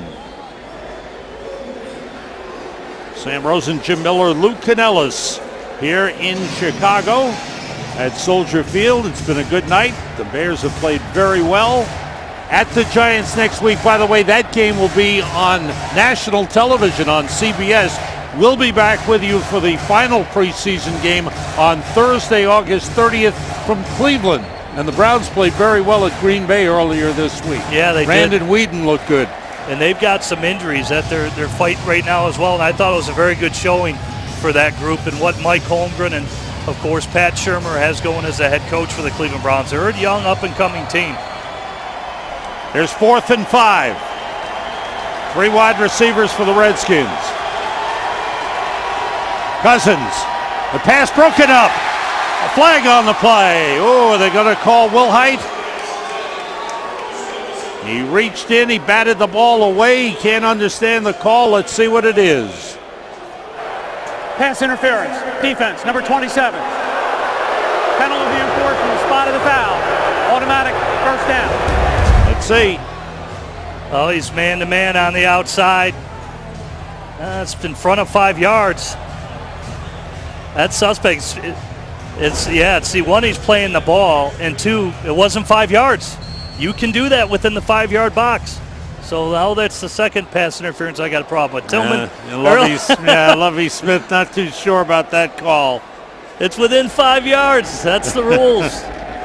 Tristan Davis on the carry for the Redskins, who retain possession as a result of the interference call. Now, since I'm new to this, Sam, that's where everybody calls me a homer, right? Is that what it is? No, I mean, you know what? You've got to give your opinion. You see it. You've been out there. Well, the rule is 5 yards. Yeah. No, and that was within 5 yards. Contact, sure. That's right. And again, there have been a couple of questionable calls tonight. Pressure on Cousins, and the pass completed to Niles Paul. Brought down by J.T. Thomas. And the Bears coaches certainly hoping that J.T. Thomas getting a chance to play here, his first significant playing time. Injured last season. He can run. He's got some athleticism now, and another young player, linebacker that the Bears like. Well, here's what I think was we've only seen 3 rollouts with Kirk Cousins. Different play calling by Mike Shanahan. Now these guys are playing more of a pocket passer. Look at how the Bears are adjusting to this. On 3rd and 6, Cousins throws and completes it for a first down to Niles Paul. So the former wide receiver converted to tight end on the receiving end of a couple of passes to bring up a Redskins first down. We've reached the end of the 3rd quarter, and the Bears have a 30-10 lead. Sam Rosen, Jim Miller, Luke Canellas back at Soldier Field in Chicago. The Bears with a 30-10 lead as we get set to start the 4th quarter. Crowd has had a good time here. Good weekend here in Chicago. The air show is in, jets flying overhead. Parachutes landing. Jay Cutler throwing balls down the field to Brandon Marshall. That's the air show these fans came to see. Good night for the new daddy, Jay Cutler. He's got to feel good. He's got to feel good.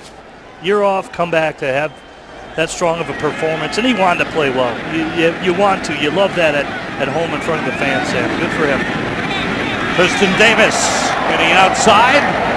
Down to the 16-yard line. He picked up 5 on the play. Absolutely, he knows the weapons he had. And Mike Tice, to his credit, wanted to get him some good action. They came out throwing the football. And I think that they wanted to do it last week, but like you mentioned with the birth of his young son, and for him to come out and put forth a good showing, give the fans an idea of what you can expect out of this Chicago Bears offense. Crisp blocking, good run blocking, play action pass, and how about the throws? Yeah. How he led, very accurate with the football.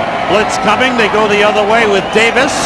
Try to turn the corner and only picked up a yard because of a good play by J.T. Thomas and Blake Costanzo. That J.T. Thomas can run. Look at the hustle. Again, Rod Marinelli talked about, look at all the blue shirts. Look at Costanzo, man, out of nowhere, flying to the football. Middle backer, you didn't know any better. You thought that was 54 there for a second. Let's give a little credit to Thaddeus Gibson, the defensive end who's in the game. Ohio State man who was with Houston before the Bears picked him up. Cousins throws outside and completes it to Robinson.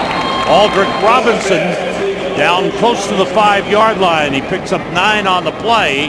And that's a first down for the Redskins. So Cousins has done a nice job.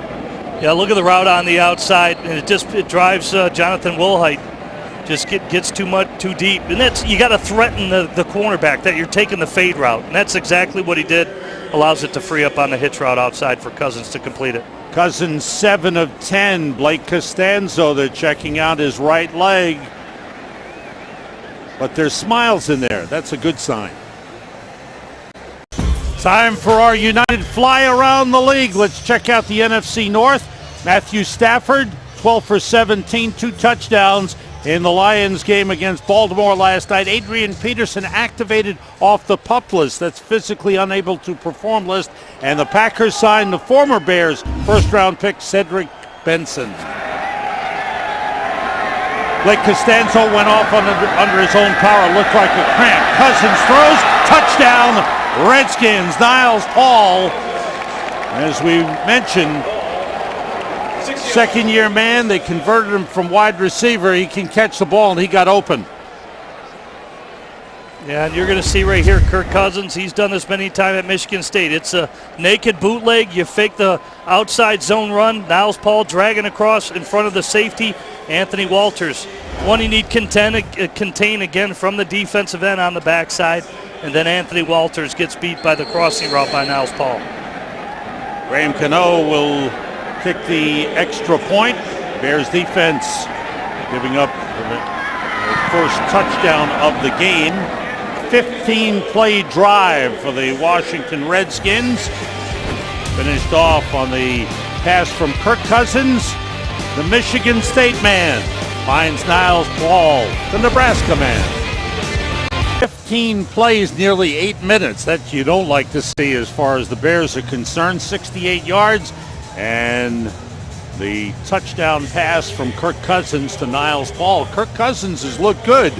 I don't know what the Redskins are thinking as far as Rex Grossman, where he fits in. Kirk Cousins, 4th-round draft pick. I mean, it all belongs to Robert Griffin III, but Cousins did a nice job on that drive. Kickoff to Greg McCoy, who backs up 8 yards deep and brings it out. And runs into a crowd short of the 20, bounces outside. Being chased and brought down. Good effort by Greg McCoy. Tristan Davis, the running back, finally brought him down. And don't forget, the Bears will play the Giants at the Meadowlands on CBS next week, next Friday night, and then we'll be back with you Thursday, August 30th at 6:30 Central Time from Cleveland. It's the Bears and the Browns, brought to you by North Shore University Health System. Josh McCown's in the game. And the Bears start from the 12. And no gain on the play. Jason Campbell, 9 for 15, 141 yards, was sacked 3 times. Thoughts on Jason Campbell's performance? I thought really 2 sacks. I think he could have thrown the ball away, and but I think one, he's a good decision maker. He's a good leader. We saw him audible on one play to Eric Weems that set up a score right before the half. I think he's a very accomplished quarterback that can win a lot of games, and certainly is a leader. So I think he had a fine night, just like him to throw the ball away on 2 other occasions. McCown completing to Terrian Crump up at the 18-yard line, a pickup of 6 on the play. Crump, the rookie out of Western Illinois, and McCown checking his hand on his follow-through. It seemed like he hit the helmet. Those are the dangerous ones right there. That's how you fracture a hand, and I've done it many a times. It does not feel good. And that was Ricky Henry, hits his right guard, and he came down hard. Your follow-through is where you really snap it. That's a very vulnerable position right there. Looks like he can shake it off here. 3rd and 4. McCown stands in, throws outside, and the pass is broken up. Intended for Britton Golden. And defensively, good play by Richard Crawford, the rookie 7th-round draft pick out of SMU. 3 and out for the Bears. The ball had a little wobble on it. You see McCown talking to the trainer, Bobby Slater, says he'll be all right, but it had a little wobble on it, so affected him maybe a little bit on that throw. Oh, he wants to play. He wants some action. Don't take me out. I need some playing time. Ryan Quigley is in to punt. If you joined us late, Adam Podlish seemed to injure a hip as he tried to chase down Brandon Banks on a punt return. Nice coverage by the Bears. 39-yard punt. Casey Asiodu, backup linebacker, with a tackle. Quigley comes to the sideline. And right now it's time for our University of Phoenix game-changing moment. It happened on the first play of the second half.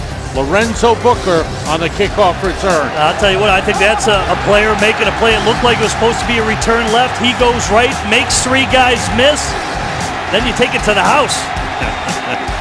Nothing better, 105 yards on the return. Our University of Phoenix game-changing moment. Bears have a 30-17 lead. And the Redskins start from the 43-yard line. Kirk Cousins, the quarterback.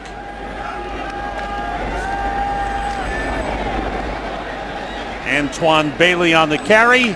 And Lou is downstairs with the Bears' #1 quarterback. All right, thanks very much, Sam. First time you played a game since, what, November 20th. How did it feel out there? It was good. I got in and out of the huddle, made some plays. It was good just to get out there and shake off a little bit of rust from not playing last week, and I thought the guys did a good job. We're not exactly where we want to be, but we took a step in the right direction. What were you most impressed with what the offense did tonight? We protected well, and then that's where it all starts. I think that was our main focus from last week to this week, is being able to protect and just getting an attitude up front. Brandon Marshall, you hook up first play, 41 yards. Who called it, you and Brandon or Tice? He gives us a lot of flexibility. So whenever we see one-on-one out there, we're going to take some advantage of it. You look back at history, Jay, and Brandon's been a multiple-time Pro Bowler, but his two best seasons were with you in Denver. What is it about the connection? I probably throw him the ball more than anybody else. I'm going to give him shots. I know what he can do. We're on the same page. He made a few adjustments out there, and I found him. And I just trust him out there, and that's big with a quarterback and receiver. How did it feel playing against your former coach Mike Shanahan across the way? It was good. They blitz a lot. I told him before the game, this is preseason. We need to calm down. But he's got his rookie quarterback that he's molding. So we're just the best team. I know you're a new father.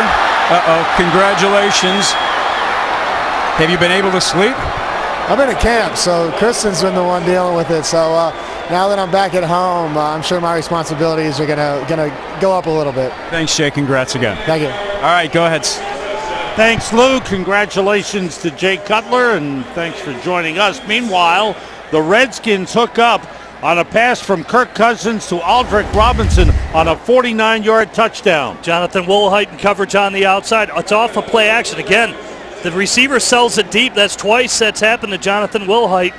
Then it's just speed. How about Robinson turning the corner right there? But again, it's timing. Kirk Cousins, let's put it this way. I hate quarterback controversies, but after how he's played so far, people are going to say that. Wow. The game closing up as Aldrick Robinson is happy. So is Kirk Cousins. And the Bears' lead is down to 6, 30-24. The Bears' 20-point lead has been cut to 6, just under 10 minutes to go in the fourth quarter. And the Redskins set to kick off.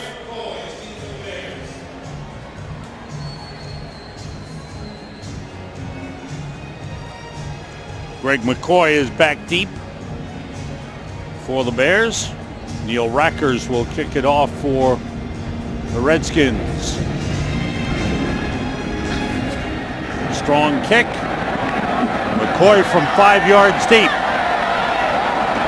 And he is wrapped up as he falls forward to the 20-yard line. The Chicago Bears Network presents head coach Lovie Smith on the Bears Insider Radio Show, brought to you by McDonald's.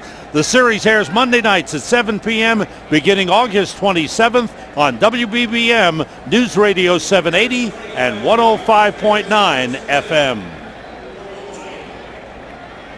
Josh McCown stays in at quarterback. Joe Anderson and Terrion Crump are the wide receivers. Evan Rodriguez is one tight end. Brandon Benson the other. Khalil Bell bounced off the pile and turned it into a nice gain. Give him 10 yards. I just think it's a good read. Again, Evan Rodriguez is going to have to learn how to leverage block. You look at him get pushed in the backfield again. And Khalil Bell, he had nowhere to go because Rodriguez got pushed so far back. It's hard because these are things he really hasn't done a lot in college. Right. A lot to learn what shoulder to use, the angles to be a leverage blocker, and plus he's got to get a lot bigger. Let's be honest, he's got to hit the weight room. 4th round pick who can run, but needs to learn some of the tools of the trade. There's an excellent receiver, we know that. Yeah, he can catch a ball now.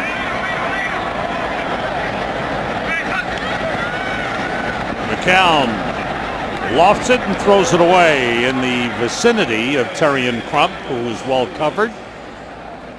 That's tough because it looked like a buzz coverage by the linebacker, Rob Jackson. And you're trying to hit the hitch route on the outside, and the backer that's exactly what he does. He buzzes underneath. That's why it's called a buzz coverage. That's difficult to complete that. James Brown is now the left tackle. You see the blue line, that's the line of scrimmage. The yellow line is the line to gain. It's brought to you by Lexus. Nice cutback by Bell.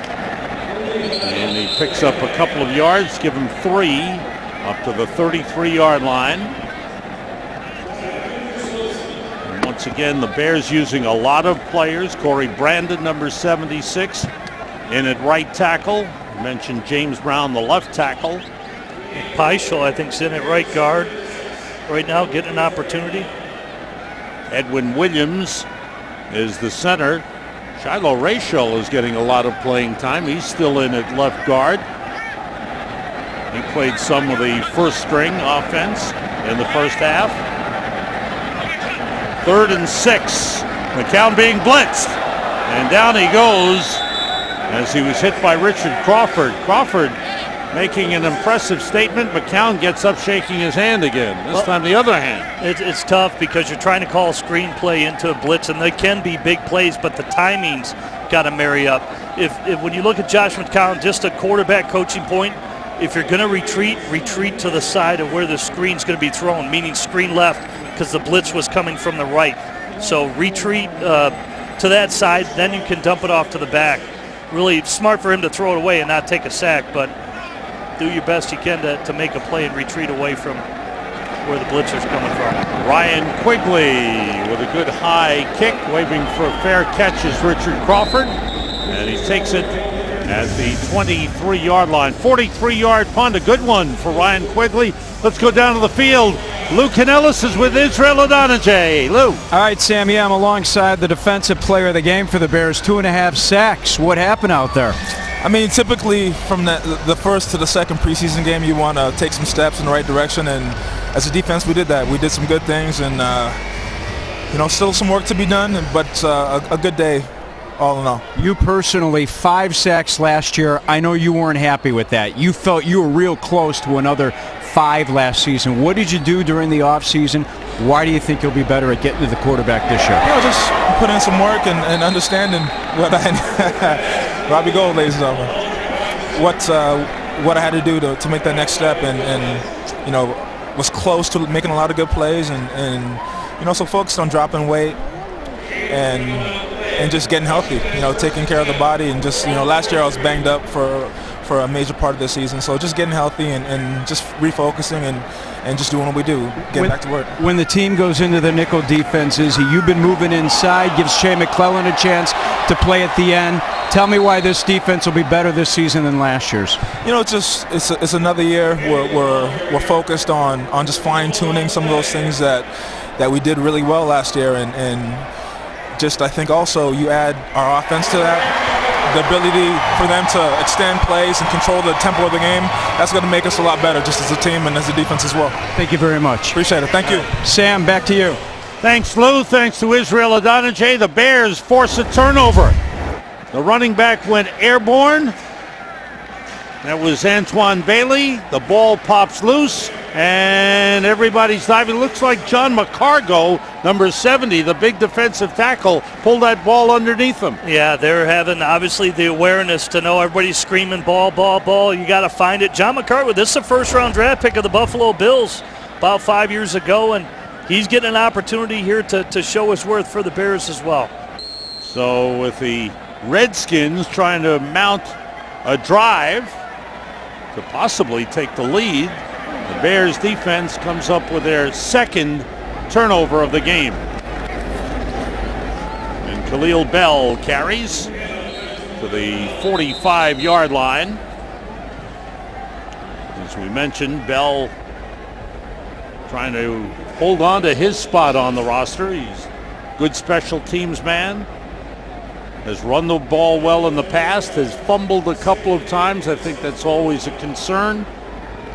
Well, I think right now this is an important situation right here. You got to run the clock out. It's 30-24. This is where you got to run your 4-minute offense and really hammer the defense, running the football and get at least minimum 1 first down. McCown puts it up deep, but it's out of bounds, intended for Chris Summers. And there's a late flag on the play.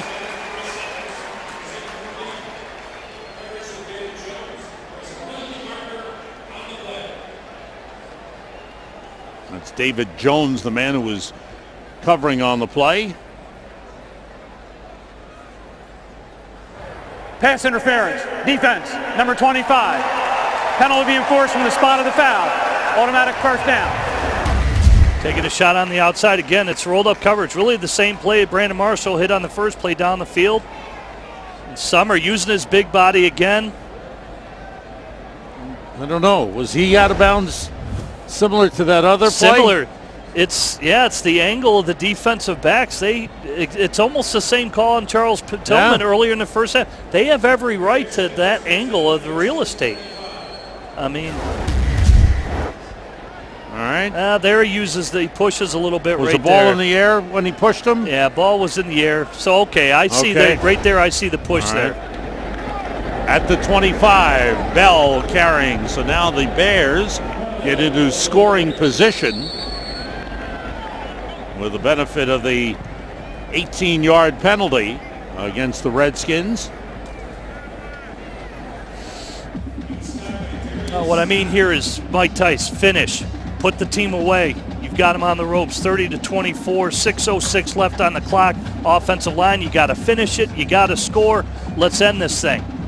Happens all the time in games. Got to do it in preseason as well. As the coaches tell us, and we talk about it all the time, the final score doesn't mean much to them other than just have a feel good about the game. The Bears have been leading all the way. They want to feel good about getting out of this game with a win. On the fake by McCown, he stops, he's hit, and he's sacked.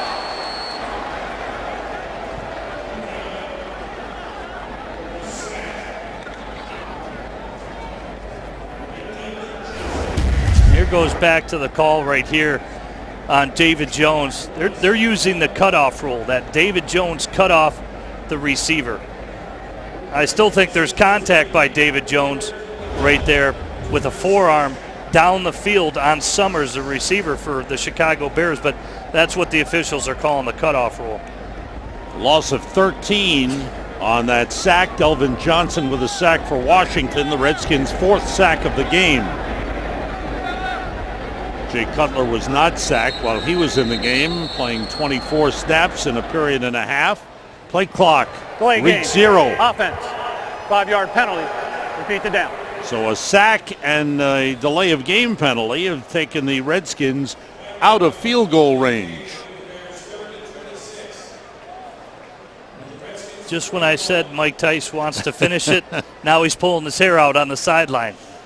Get a sack, delay a game. Evan Rodriguez, the tight end, who's off into the slot. Joe Anderson and Chris Summers are the other wide receivers. Summers with a good grab, looking for some more room. Down at the 12-yard line, the ball bounces loose, and it's going to be ruled a fumble. I thought he was down on the play, but they ruled it a fumble. We'll have to see the replay. Nice throw by Josh McCown, but I think Reed Dowdy, the safety, and Summers should know in practicing with the Bears, they're always swiping at the football. Watch Reed Dowdy coming from the backside. Good in cut, he catches it, tuck and run. Dowdy, bam. Oop. That ball may have come out on that hit. Let's see, we'll get a good angle here. And the ball's out. Yeah, that's the right call. It's Brandon Thompson that forced the fumble. Brandon Thompson on the recovery. Reed Dowdy forced the fumble. Thompson the recovery, and the Redskins on the completion to Niles Paul.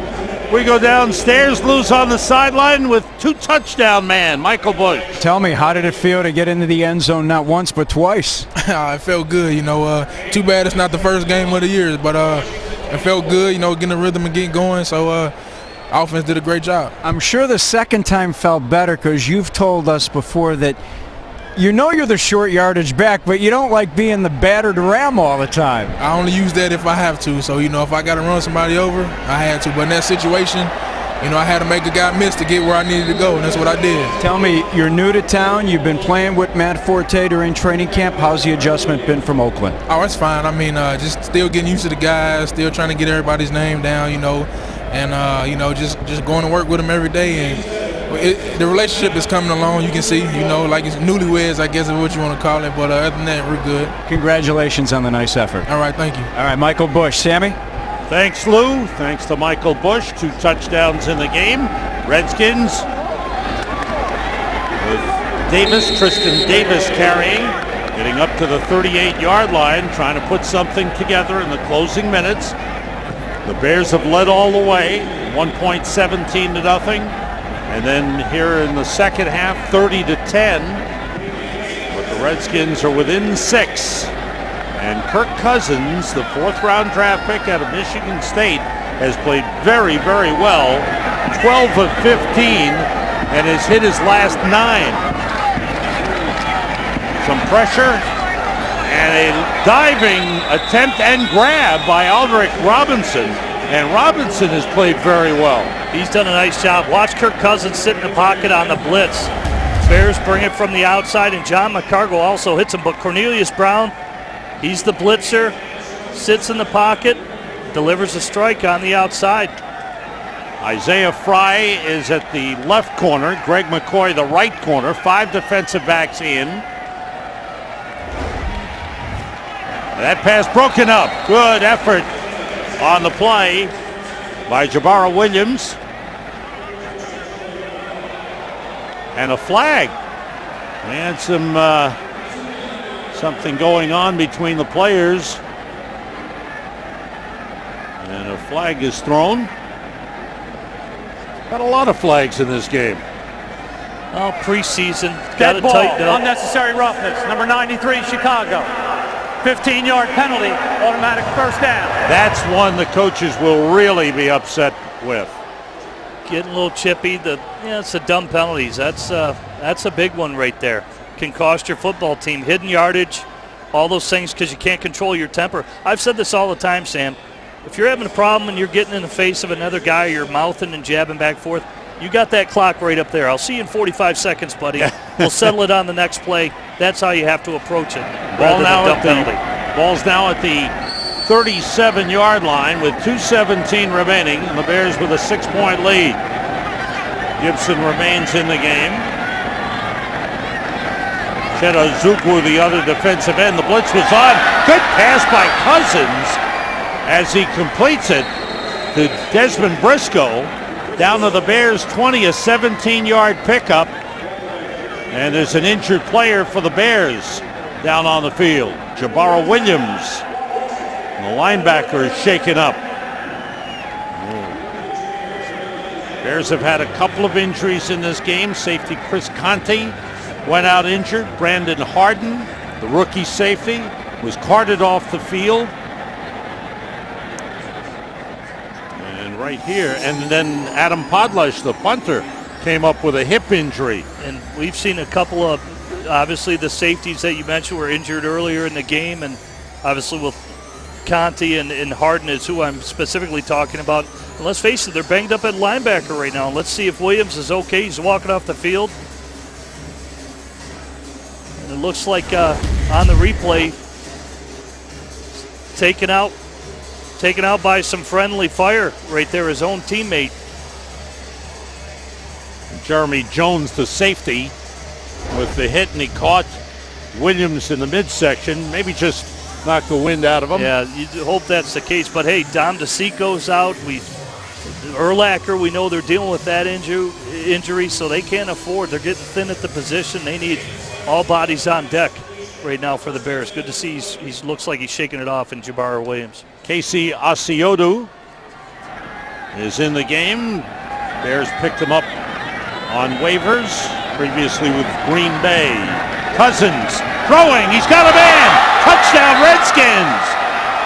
Desmond Briscoe with a grab. There's a flag down at the 25-yard line. This play may be called back.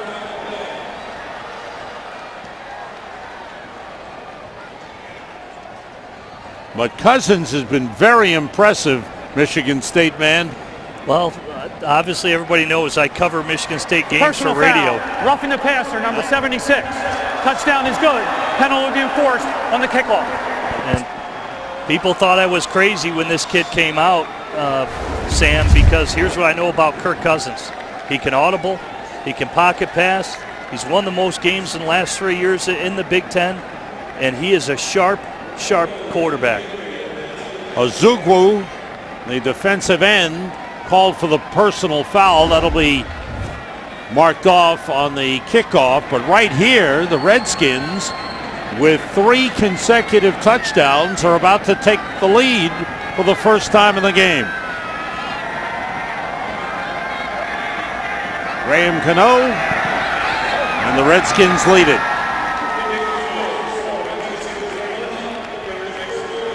And some happy faces on the Redskins side as they lead it 31-30 with just over 2 minutes remaining. Watch Good Day Chicago weekday mornings.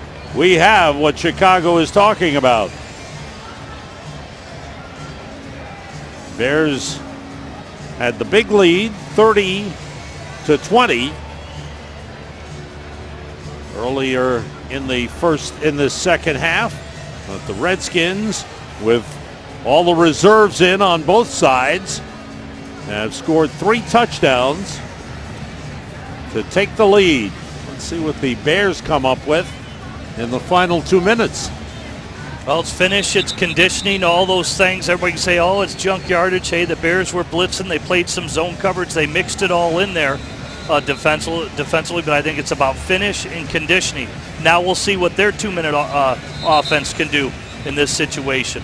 We'll see if Matt Blanchard gets an opportunity. Maybe he's entering the game, see what he can do from Wisconsin Whitewater. Well, this is a chance for the players to get playing time under conditions, game-type conditions, which will help some down the road. For others, this is their time to show what they have, because they may not be on the Bears or the Redskins, but somebody else might need them down the road. Yeah, I think this is interesting. And here we'll see the kickoff here, but I do think Matt Blanchard, the third-string quarterback, or actually fourth-string quarterback, is going to get in the game. I think Phil Emery, the general manager, they want to see what he can do in a big spot. Okay. Well, with the 15-yard mark off, that's easily kicked through the end zone by Graham Gano. See, here's the deal. You know what? How Jay Cutler can run a 2-minute drill. You know Jason Campbell can run a 2-minute drill. Well, Josh McCown, he's 10 years in the league. You know he can run a 2-minute drill. What about Matt Blanchard? Let's find out right now when the game's on the line. The rookie, undrafted free agent out of Wisconsin Whitewater, came to rookie camp on a tryout and impressed the coaches. Never lost a game in college, 45-0. Works out of the shotgun with 3 wide receivers. Blanchard stays in, throws outside, completes it to Joe Anderson. And Anderson had brought down at the 25-yard line. 1:54 to go in the fourth quarter. We've reached the 2-minute warning. The Bears are trailing 31-30. With 1:54 remaining, they gave the Bears 7 yards on that first down pass from Matt Blanchard to Joe Anderson. All right, what do you think? I think, there's plenty of time. He's got 2 timeouts. Second in a very manageable situation for Matt Blanchard. And I think he showed up in this spot. This is what Phil Emery, the general manager, loved about this young man at Wisconsin Whitewater. He plays big when the moment matters, and we'll see if he can do it again this week. Brenton Golden, number 82, is the slot receiver. Terrion Crump is also in at wide receiver. Pressure on Blanchard, and he rolls. And the pass blocked. It's Brian Keel, fifth-year linebacker, who blocked the throw. I think the main thing, especially in this drill, one, if you just throw it away, one, you can't take a sack, and two, you're obviously worried in that situation. You can't throw a pick. I mean, for him, the smarter play, just throw it away and play for third and medium. Still ends up in that situation, made it a little bit more exciting than what it needed to be. 3rd and 3 for Matt Blanchard and the Bears. Pressure up the middle, the pass caught by the tight end Evan Rodriguez, and he's got a first down across the 40-yard line. Picked up 15. Well done by Blanchard. No huddle by the Bears. Good ball location. Boys, here comes the blitz. Sits in there nice. Puts it up deep, but Britton Golden didn't see it coming. It was thrown wide of Golden, and the clock stops. He's 2nd and 10 for the Bears.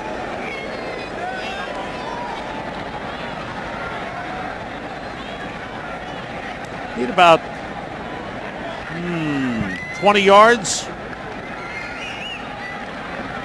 23 yards maybe for a field goal try for Robbie Gould. I think, yeah, the main thing, it's 1 minute and 20 minutes, or 1:20 left on the clock. He's got a lot of time right now. Empty set, so it's 5-on-5 blocking. Blanchard stands in. Pass for Terrian Crump was dropped. Just a little behind him.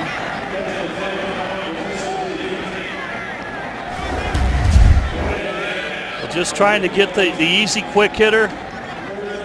This is twice for Crump. If you remember last week, I mentioned he had to cross the receivers or cross the DB's face.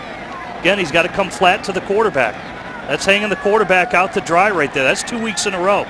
That's not going to help his case right there. There's 3rd and 10 for Blanchard. He keeps Armando Allen, the running back, in the backfield. Blitz coming. And the pass is caught by Evan Rodriguez. And he's down inside the 40 at the 38, 20-yard pickup and a first down for the Bears. Bears have 2 timeouts remaining with under a minute to go. Look at him, he's poised, he's relaxed, he signals receivers. You got to have ice water in your veins. That's what Matt Blanchard's showing right now. Pressure, the blitz coming, and the pass too high. Intended for Joe Anderson. Robbie Gould, just a few more yards could put him in position for the field goal. Right now, it would be about a 56 or 57-yard try. And that right now, you still have 2 timeouts. There's plenty of time. Normally you'd like to wait, I'd say 45 seconds is normally the cutoff rule for the second timeout. So he's within that range right now when you look at Matt Blanchard. There comes the blitz again. And this pass is dropped. It almost intercepted by Brian Keel, who was thrown behind Joe Anderson. Very lucky on this throw right here for Matt Blanchard. He's got the blitz coming. He didn't see it at all. Ball might have got tipped, but it's still double coverage. Very dangerous throw for Matt Blanchard. But here's the deal. Jeremy Bates is talking to him from the sideline. They're telling Matt Blanchard right now, all right, we need to get to the 30-yard line. We feel that's Robbie Gould's range right now. Yeah. Or if they elect to go with Ryan Quigley to see if he can kick the ball from that range. Needs 7 or 8 more yards to set up Robbie Gould. Here comes the blitz again. He's hit, and it's incomplete. Richard Crawford, again, he has showed up for the Redskins, the 7th-round draft pick out of SMU. That's twice for Matt Blanchard. He missed the strong side blitz, but I mentioned they're going to give him a shot right here. It's a long field goal, and could come down to this right here. Robbie Gould, a 57-yard try. Ryan Quigley, the holder. Patrick Manley is the long snapper. He's got to put all the leg into this one. Low snap, the ball on the way. Does it have the distance? It does! He made it! It's good! That was a 1-iron right there, Sam. He drove it. Bears special teams come through. Robbie Gould, 57-yarder, Bears lead. Normally this range, it's been a struggle for him. I believe he missed 2 over 50-yard field goals a year ago for the Bears, but look at this one. New holder and everything, and he drives it. Get low, you can't get the height on it. You're worried about it getting blocked. Just enough to cross the crossbar. Look at that. He's got to be fired up. Oh, that body lean always helps. Doesn't the body lean always work? Whether you're a lot of smiles on the bench. Outstanding. And Blanchard did. He managed a 2-minute drive. Your goal is to get it in field goal range. Did a good job. Like to get a little closer. He made it interesting. And the Redskins were bringing the blitz every play. They were bringing 5 and 6. Robbie Gould 4 for 4 in the game, 45, 28, 18, and 57 yards. And let's not forget his normal holder, Adam Podlush, not in the game. Ryan Quigley was the holder, and they got it done. 31 seconds remaining. Gould line drive kick. Aldrich Robinson from 1 yard away. And being chased down, Isaiah Fry was there. And then the rest of the special teams coverage units able to bring him down. So now it's the Redskins with one timeout, 24 seconds on the clock. Jay Cutler, his work was done a long time ago. Kirk Cousins has been outstanding for the Redskins. 15 of 19, 216 yards and 3 touchdowns. Bears safeties are backed up 25 yards. Throwing short to Robinson. He's got good speed. Bears able to bring him down. Tackled by Ronnie Thornton. No huddle. Final seconds. And they spike the ball to stop the clock with 6 seconds remaining.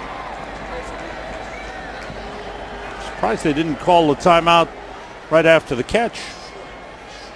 But one play left for Kirk Cousins and the Redskins. Bears on national TV next Friday night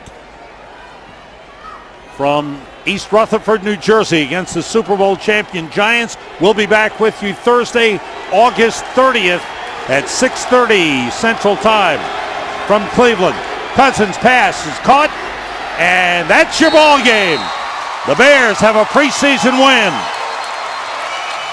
The Bears on the Robbie Gould 57-yard field goal. Let's see. Do we have a flag? There was a timeout called with 1 second. Our Miller Lite player of the game now we're giving him the game-winning field goal, presuming we won't see a Hail Mary for a touchdown. So we're giving him a game-winning 57-yard field goal to win it for the Bears. The Redskins are 66 yards away